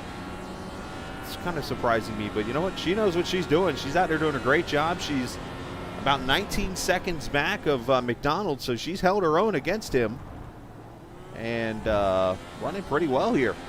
Yeah, we still got a couple pit stops to go. Still a long race to go. Still a lot of stuff that still happening. Matter of fact, the window is open right now for the final pit stop. You could come in right at this point in the race and make it to the finish, as long as you run maybe a fuel map 4 or 5. Well, with some of the margins between some of these cars, Lester's had issues. Lester's got damage on the 51. Got the one-winged angel, as you like to say, and that wheel is not straight. Yeah. Let's see what That happens. is time for realignment in the garage. Lester, the Addict Racing. Oh, just like Austin Saar. I'm just gonna say, green car.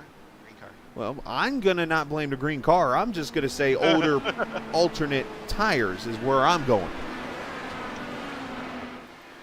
Just saying. I mean, Tony Kanaan won a Indy 500 in a green car. Oh, he won the championship in a green car. Did he get it in a green car? I thought it was a blue, dark blue. Wasn't he in the 711 car when he won the Indy 500? No, he was. Oh, that's right. racing Was he for with Vassar. Ganassi? No, he was racing for Vassar. Oh, okay. That's teammates with Ruben Barrichello. yes. Oh, and we got a 3-car battle now for 5th, 6th, and 7th. These 3 cannot seem to get away from each other as Lester makes it to pit road. Gotta be careful, guys. Be careful. And all 3 of them on primes, I believe. I couldn't see that. Yep, and they're worn primes. Let's see. Oh, leader on pit road. Isaac Morris is in. Final pit stop. AJ pitted on 25. You Dontero think? 28. Danny 26. So, Isaac's got to be staying on the primes. yeah, I'm gonna imagine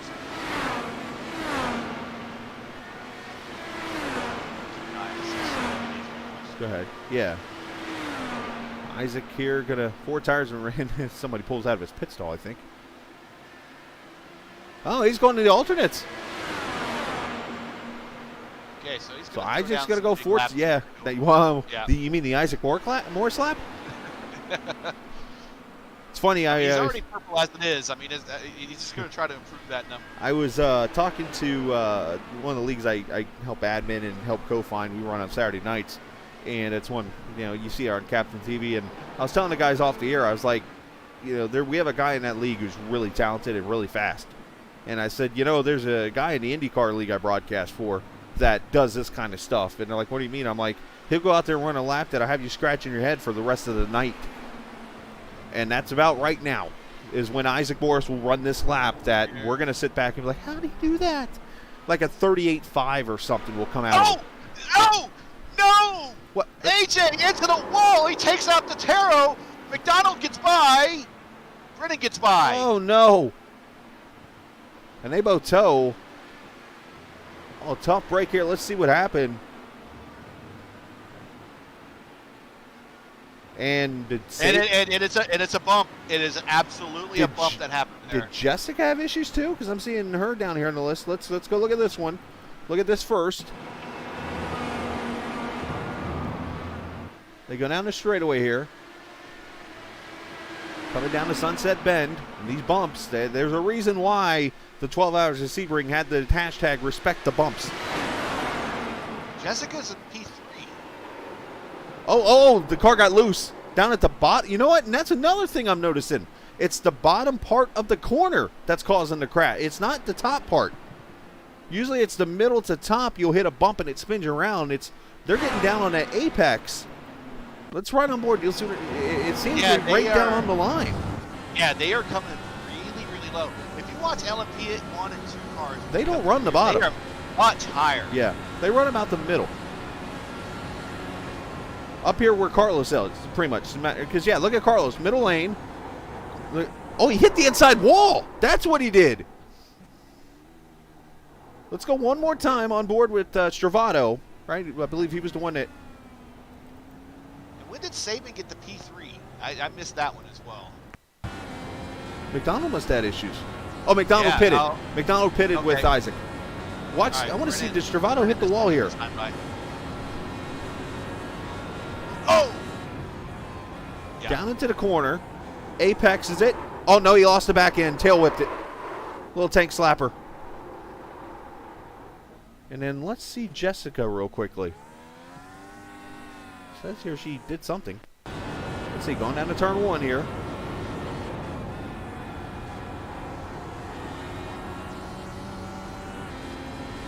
Up to 5th gear, down to turn 2, or turn 3, I think this is. That bump? Nope, she did go over the bump. You hear how she doesn't get into the throttle until after that bump. Somebody spins right in front of her, and then she spins. A lazy spin at that. Yeah, no contact. E7's pitting. That just tells you how tough this track is. Cohen on pit road now. So the 17 in for the final stop. So a little bit of action going on right now around this very tricky track. So we go from this long straightaways and bumpiness to the hills of mid-Ohio to the street course of Long Beach. Yeah, I mean, An interesting way to start the season. Yeah, we go from a track here that gives you multiple opportunities to pass, 3-4 lap, to tracks that literally give you, if lucky to get one opportunity to pass, maybe 2 opportunities to pass. Last season, it was like every corner was an opportunity, apparently. Well, or if it wasn't an opportunity, you've kind of pushed the person out of the way to make yourself an Excuse me. opportunity. But you'd be coming through. But so you need to make your time up on the track and through the pits in these next couple of races. You can't just use it, make up the time here using your brake and accelerator as you kind of would more traditionally. Now, the one thing I do want to point out, there is, and let me see if I can pull this up real quick. There is a new point structure this season. Traditionally, this series has done a 25-to-1 NASCAR-like point system. This season they changed it, and let me see. I believe they got it listed here in the Season Rule 5s document. As I'm going to open up real quickly. I had to up there. It is right there on my screen, of course. The rules for the points are, and I quote, first place will get 50 points this season. Second place will get 40. Third, 35, down to 32.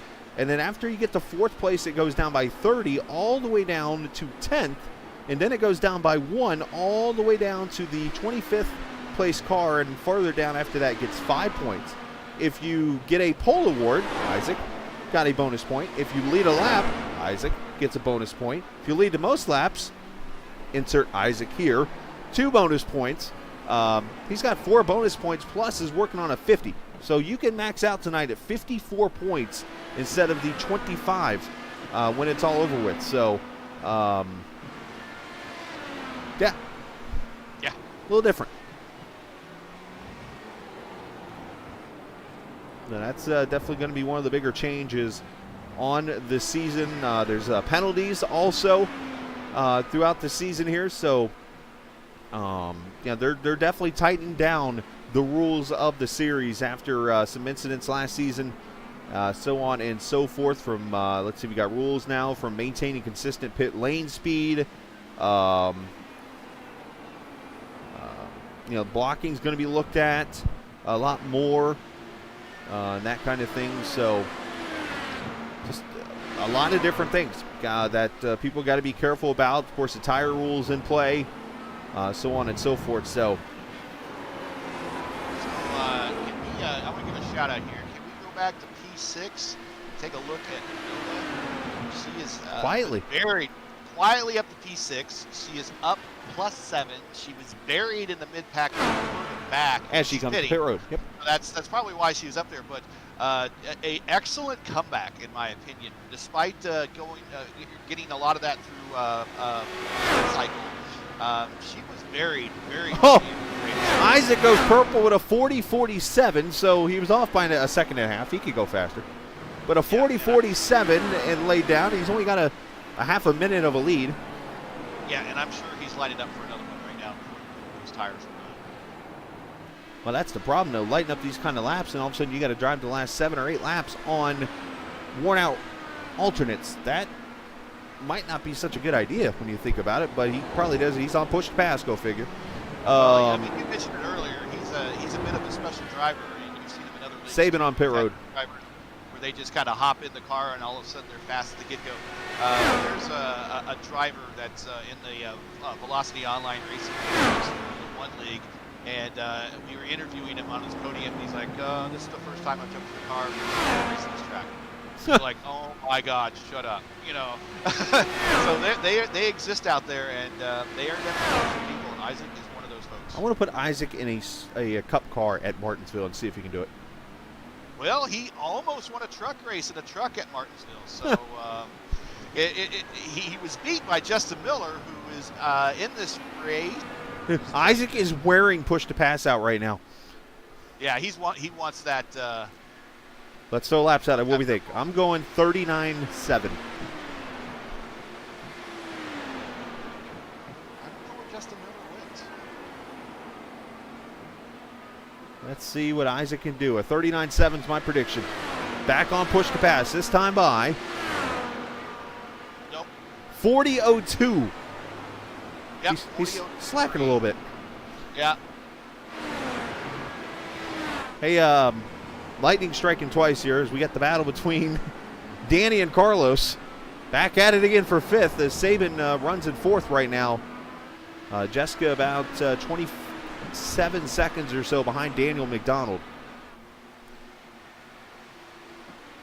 This is the closest battle on track. Fantastic race so far to up and, a little wide. Dotero goes wide. That might open the door. Nah, not quite for Lester. I'll say Lester's done a good job for somebody who destroyed the car and kept himself in the top 10. Actually, Lester's further on back. That's Danny and Dotero, and I don't know, that's a lap car behind them right there. 6 cars left on the lead lap here. Dotero, the last one on the lead lap, which when you have a Lewis Hamilton-like pace like Isaac Morris has right now, that's going to happen. As let's go back to 8th here. Dan Barrera, who's having a fantastic, quiet top 10 run in a green car, going for the 8th spot here on Fleury. Now Nick has. Go ahead. Both of them are on reds on the alt, so they're getting towards the end of their runs.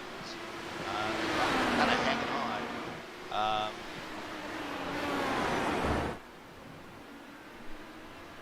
I would be my most interest right here would be finishing the race. You guys can attack me on tires Z-Ziffy right now. Let me throw a counter punch at you there, my friend.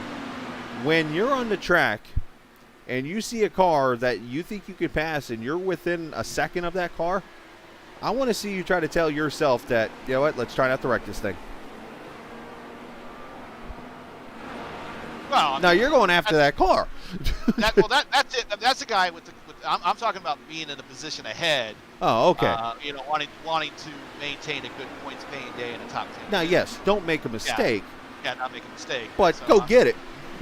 and look who's popping into the back of this one. Is that Vilda? That's Vilda. Here's Vilda. So now Dan has to worry about Vilda attacking him while he tries to attack Nick, and I think Edu's in this one too. Yeah, Edu's also involved in this one. Edu used all of his push to passes about a month ago, but he is still here and fighting out for the 10th position, trying to get a top 10.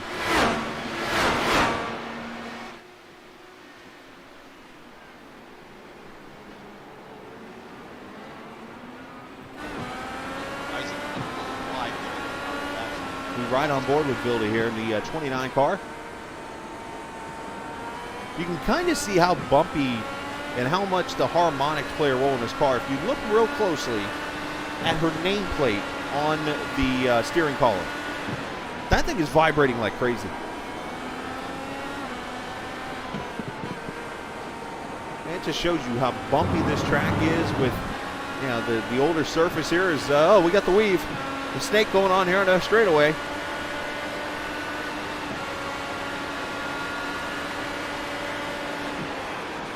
See the lines they take here in the Sunset Bend? Pretty much. Speaking of bouncing in basketball, shout out to Baylor for winning the national title yesterday. And I want to know who's going to be the troll on either social media or somewhere on social media, I should say, that makes a Denny Hamlin montage playing One Shining Moment. Little lockup from Dan Ferreira there. As now Vilda's all over. Here she comes. She's on push to pass. On the outside. Got the draft too here. Long way around. Make the long way home. Isn't that bump? Nope, she did good. She got it. Good job. Great job. And you know what? Knowing Dan, I could see him making a move where he gets out of it and lets her have that. Keeping it clean. But, yeah, if somebody has the audacity, I want to see a Danny Hamlin montage with One Shining Moment playing in the background. And nobody understands what I mean by that. Danny Hamlin tweets out at the end, now time for the worst song in history. That song's been around since the 80s, I think.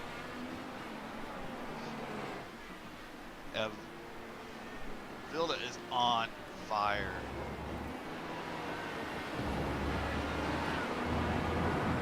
Doing a good job here. And I think Nick knows it. So I think he's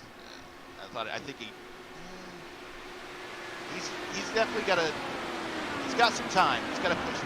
Mm-hmm. Whoa! Now you mentioned wow. You mentioned Isaac burning up his tires here. Cohen was a second faster than Isaac last lap. Now, granted, he's got 30 seconds to catch him.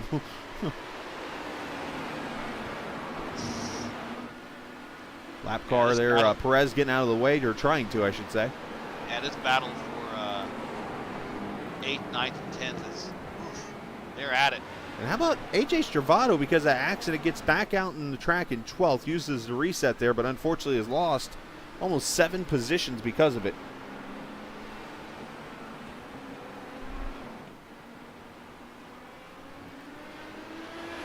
I know we haven't said much about Daniel McDonald tonight, but shout out to him in that 73 car tonight. We can almost say maybe the guy that took the place of Eric O'Connor this season.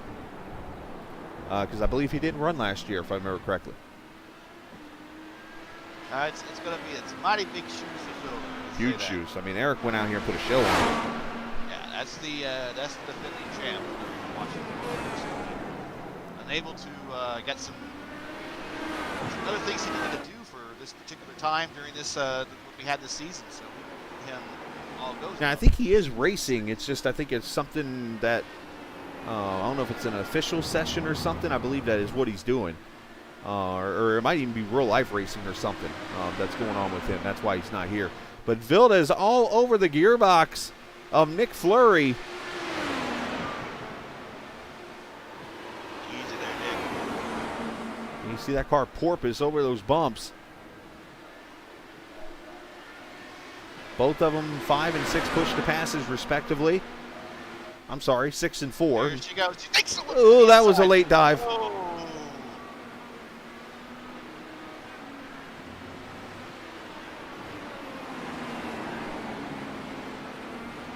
I get a little swirly, just a little bit, kick in the tail there. They've kind of broken away from the 2 cars that were fighting behind them. The battle with Herrera and oh, there she goes. There Pops out here. Let her go. That's exactly what she does, is take the position away. So, oh, and he spins it into the barrels. Oh! And he's like the 15th car that spun over there. I say that a little sarcastically, but yes, a lot of people spun in that corner. And that is worn tires right there. Worn tires. That's a broken nose, actually. That looks like The Rock's finger in that movie he did with what's his name, Kevin Hart. Careful.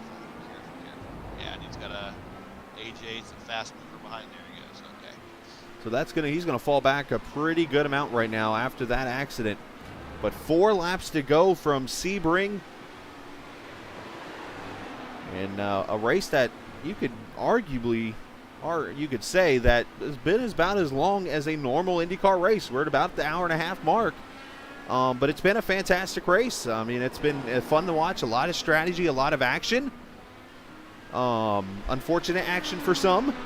But it's been a fun race with one guy dominating this thing, and that's Isaac Morris here in this 2-car. He's got a lot of things going for him. I mean, he's got a ton of wins in this series.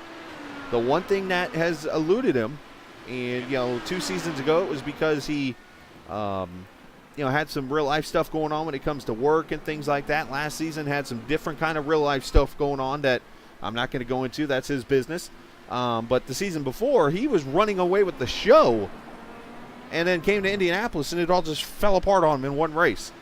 Yeah. The one thing that's missing is that championship in this series. And I remember him saying last season, I'm coming for it this season. He's the defending champ of the Velocity Online Racing Series. Yep. IndyCar Series, so he's got some momentum from getting the #1 placard there. He was easily, if not the fastest, second fastest car in just about every race last season here at TI.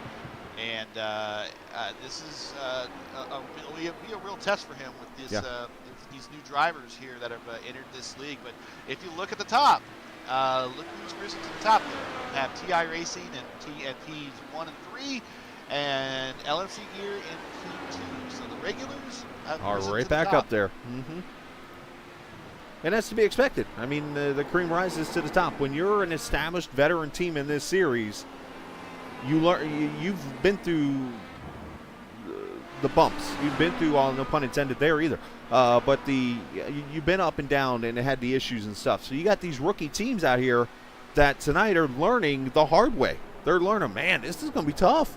And when you see the sessions go up, the 3 hours they had on Sunday, I don't remember how long last night's practice was, but the time you had last night, not to mention the test sessions that these teams run on their own, I mean, those, every second matters to get out there and learn these setups in log laps. The only way you're going to get better is log laps.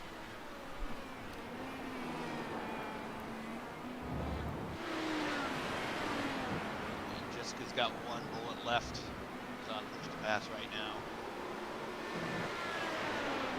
Eat up that distance to Donald. Now looking at Isaac. Now looking at Isaac's stats tonight, this is start number 22 of his career. This is his 10th pole, and right now looking at his 10th career victory in the series, and in dominant fashion this evening. I do believe he did a little bit of the shimmy. Oh no, he's not doing that already, is he? I do believe he did a little bit of it. 2 laps to go. Looking through all of his starts here, his first start was June of last year at Donington in season 1. It was his only start of season 1, at least if this is accurate from Dan Lisa. Started 6th, finished 2nd that race, and then he ran Silverstone the next season to won that race. Then went to Laguna Seca, where he did not win that race, and then from there, this is when Captain TV took over. He won at Mid-Ohio, won at COTA, won at Road America, then Indianapolis came and it all fell apart. But we're looking at right now a guy that from June to November of last season, or of last year, had 1, 2, 3, 4, 5, 6, 7, 8, 9 wins in the matter of 15 starts. But has not won since that Road Atlanta race. Yes, and it just goes to show you with that season 2 performance how dominant it seemed that Cohen actually was the champion that year. And Cohen really won it on the power of consistency. Multiple podium finishes. Yeah, I don't think he ever finished outside the top. There's the weave. There's the weave. It's been a while since we've seen the weave. Yeah, we picked on him for it, but now it's like, you know what? This is your move right here. As they will come to the white flag, final lap.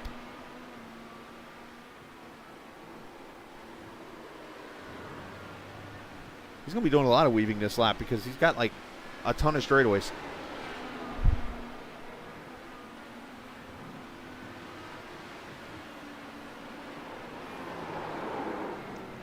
as I think there are issues for Ito Vila. He got a little squirrely coming through the S's there. Don't do that. If I was Chris, I'd be like, dude, finish the race.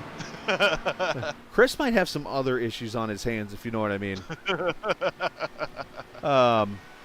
Yeah. Through the casino section where he kept it clean there, so a lot of people have spun there on the old, worn-out alternate tires.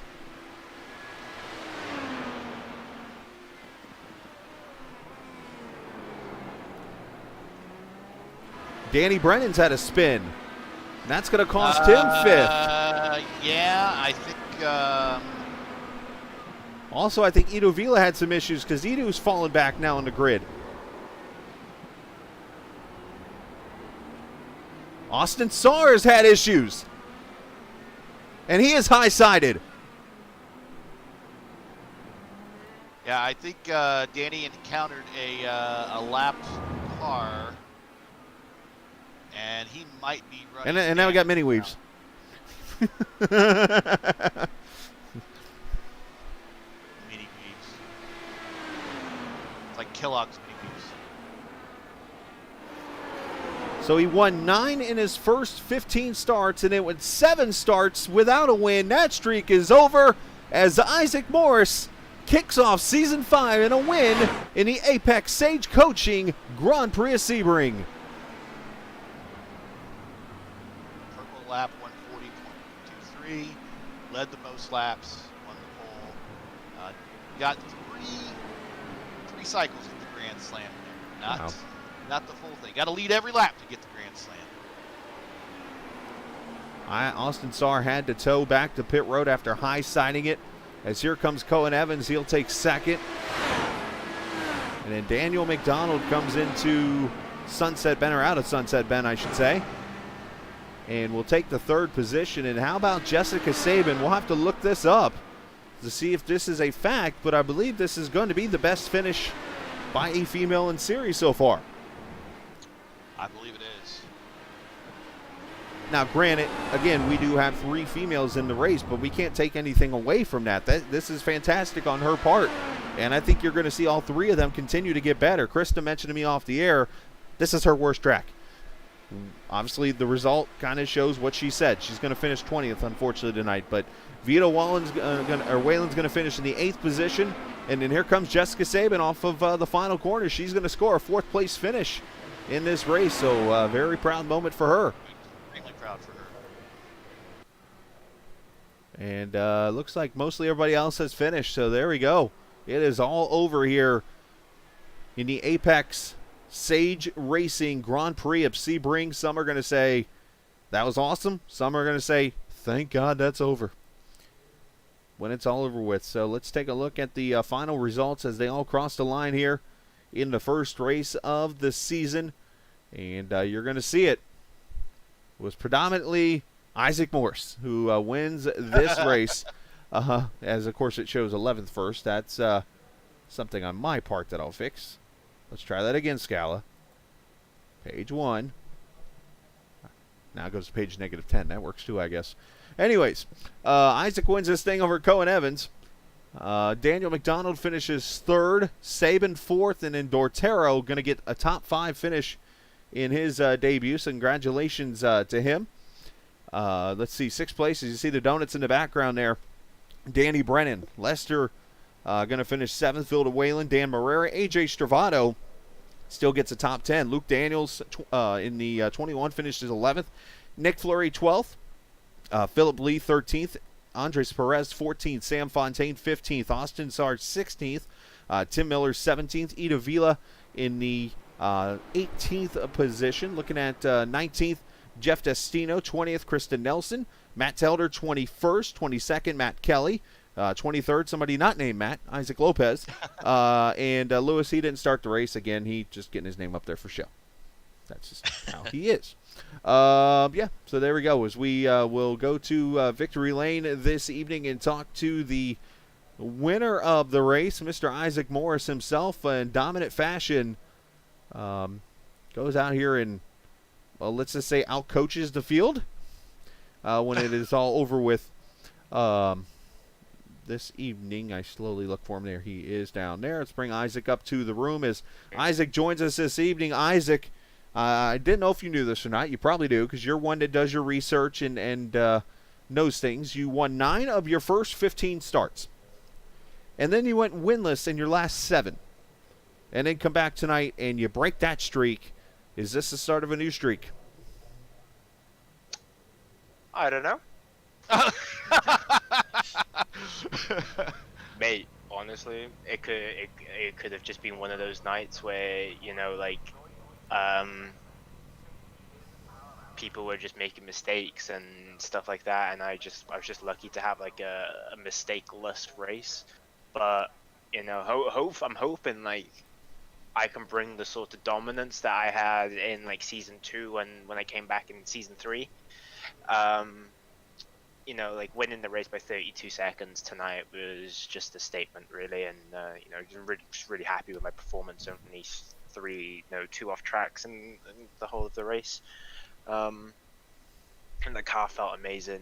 You know, the track felt amazing. Tires, everything just felt amazing. You know, just the car was on rails. I think I lost control like once, which was the second to last lap or something. We noticed. Yep. But yeah, other than that, you know, it's to be honest, I don't really know what else to say.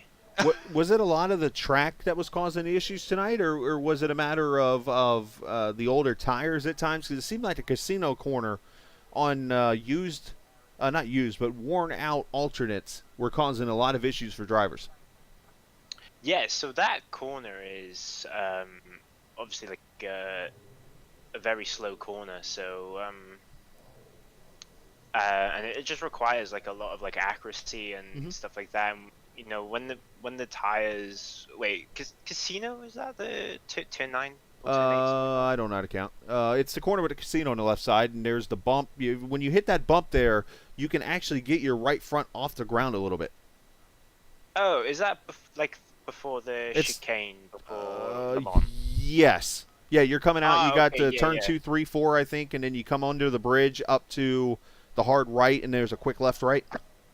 Yeah. So that corner, there's like a little nasty bump on the inside, and you know, like, with the weight distribution of the car, like as soon as you get on the power, the front of the car lifts up, and the back of the car, you know, sits pretty deep, and then there's like a lot of spring compression or whatever, like suspension compression. As soon as it hits that bump, there's no compression left, so like it just shoots the car up, and like a lot of people didn't really know how to control the throttle properly going over that bump, I believe, and that's what was causing a lot of problems, because like as soon as you get full throttle, the whole of the car like lifts up at the front and stuff. And yeah, like you never saw me full throttle until like the car was actually straight, but obviously you can't really see telemetry, I don't think so.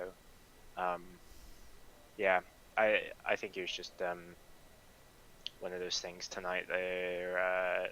That corner was just probably the hardest one of them all, and sometimes it's better to be patient in a corner than try and gain 2 or 3 tenths instead of losing, you know, seconds by spinning. Well, great job this evening. Congratulations on the win.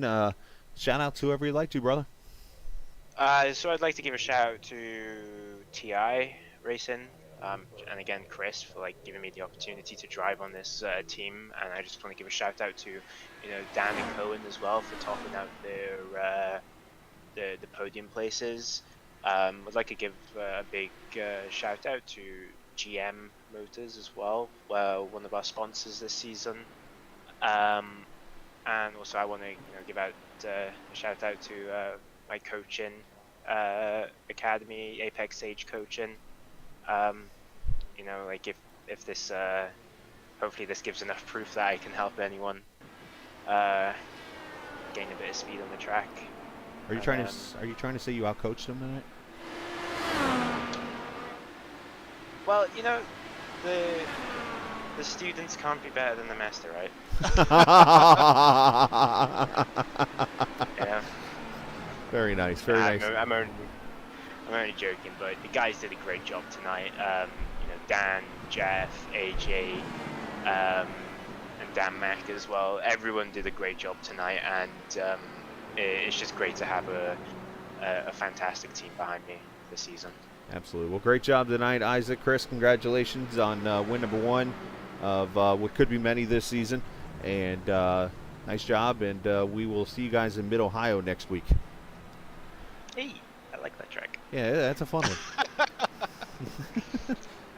Thank you, guys. Absolutely.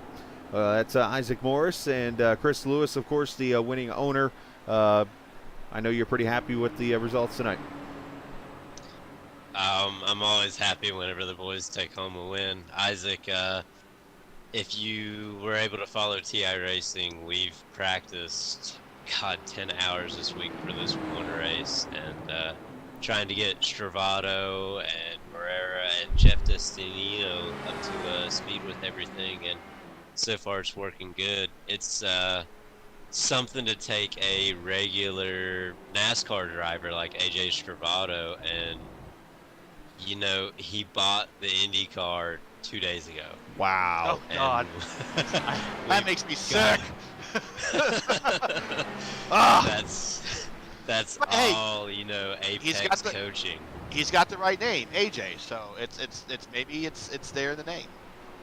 I'm hoping so. He's one of my best NASCAR guys, and he's got 21 career wins for me in NASCAR stuff, and bring him here to IndyCar. It's definitely an exciting thing this year, and can't wait to see what he does and he does. And looking at the field tonight, it's kind of scary. You've got Cohen up there, you've got Jessica Saban, a rookie, up there, you've got Carlos and Lester that were always up there in the top 5. It's going to be a challenge this year. It's going to be good. So, hey, nice job. You got round 1 to yourself. Go celebrate with the team, and we'll talk next week. Sounds good. Thank you, buddy. All right, bud. Let's talk with Cohen Evans up here. Second place finish for Cohen. A great start to your IndyCar season. You win the first one at VOR, and then you come back here, and you get a second place in the first one in this race. A lot more challenging here at Sebring. Talk about your race out there. Yeah, it was a long one. First in, I built a nice gap up from Dan, and held it for the rest of the race. Even though he was kind of crawling back at it throughout the race, I was able to hold it. It was a long race, a lot of bumps. My arms hurt. I was going to say, those bumps put a beating on you, I'm sure, when it was all over with. Tire strategy tonight seemed to work out pretty well. Obviously, I noticed the Reds had a lot more grip than I even thought they were going to. Yeah, I thought the Reds were going to fall off a lot more. My original plan was to run 3 full stints on the blacks, but after the first stint, I realized how much faster the Reds were, so I tried to maximize my time on those.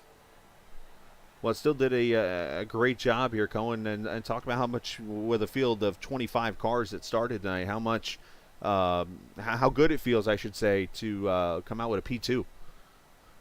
Yeah, it feels great. I saw like P7 through P11 or something battling there at the end, so I knew a couple people were having fun back there, even though I was just running around. But it's a good move. I'm kind of glad a lot of people finished. I honestly didn't expect that.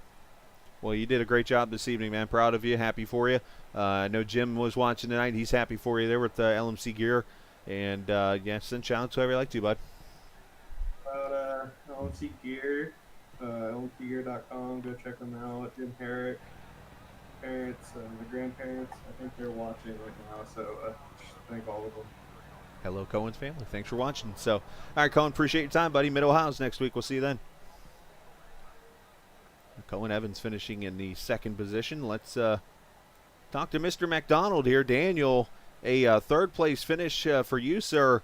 You had a pretty good run, obviously finishing where you finished, but one went out a little bit of an obstacle there. You happened to run yourself into a pretty good lap car fight there mid-race.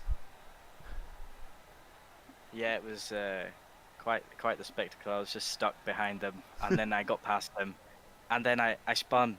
On turn 2, you were back behind him. And I was back behind him, and I couldn't get past again.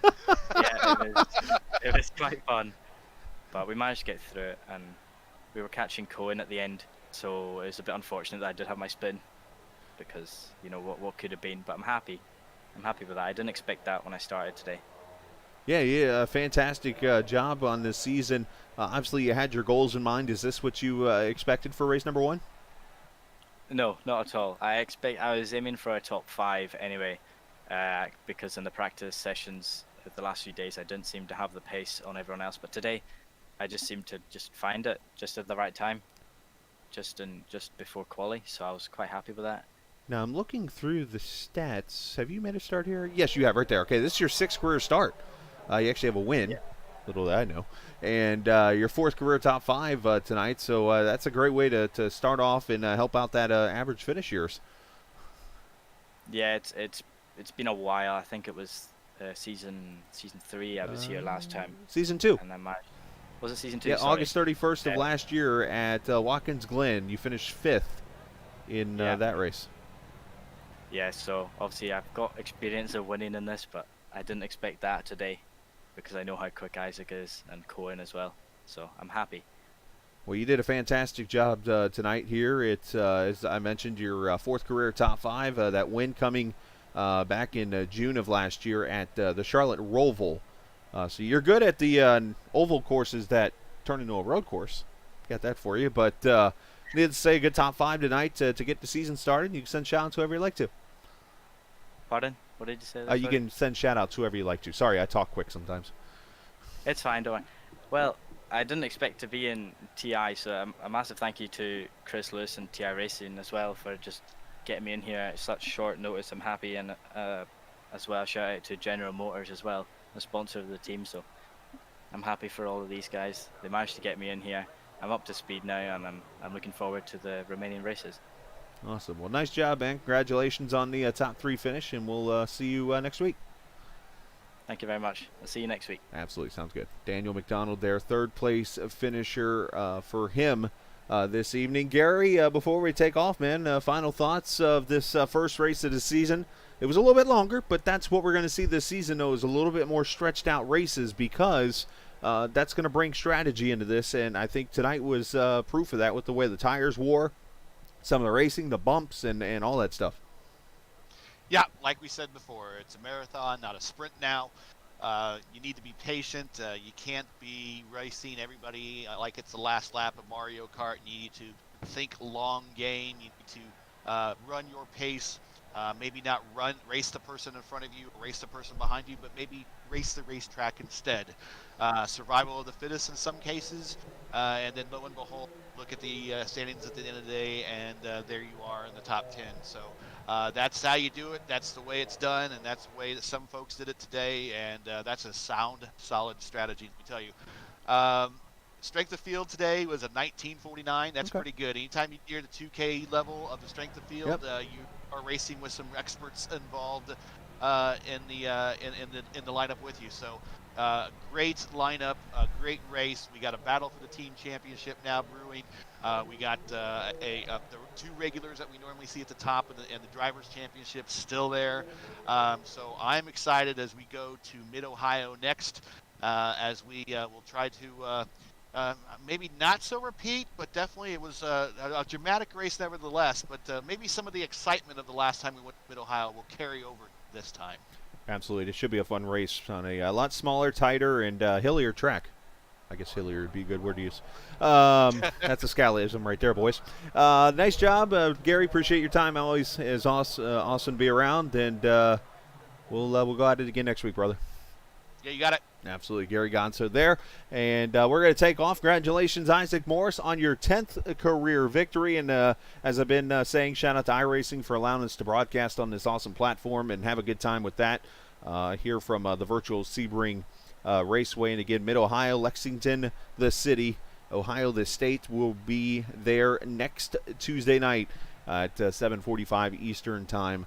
That'll be the next time you see us here with the IndyCar race for the I about said LMC gear. Sorry to Jim. But the Repub. yeah, here we go. Redo the TI IndyCar series, which of course is presented by LD Designs. Yep. So yes, I'm gonna get it right. There's my little cheat sheet right there. LD Concepts. So apologies to LD Concepts. Yeah. I will get it right. I apologize, LD Concepts. We do appreciate you coming on board. And now that I'm done botching the exit, I'm out of here, as they say in radio, get off the interstate. So congratulations to all the racers for a fantastic race. Isaac Morse, congrats on your win. I'll see you tomorrow night. If you're a racing fan, the truck series from the Great Lakes Sim Racing Series at Indianapolis should be a pretty fun race. And as I always like to say as we head out of here, this isn't just a game, it's iRacing. See you!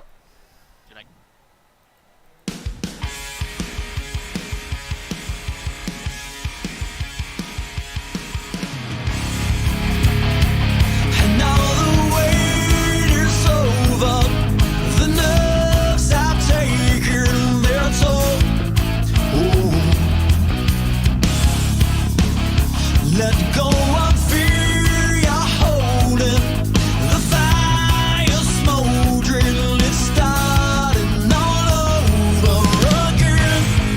I got a feeling that I ought to know it, burning inside. I got a feeling that I ought to know it, yeah. Every time I grip the wheel, I begin to feel I know what I'm in for. A white knuckle ride. You got a fix for me, you know what I need.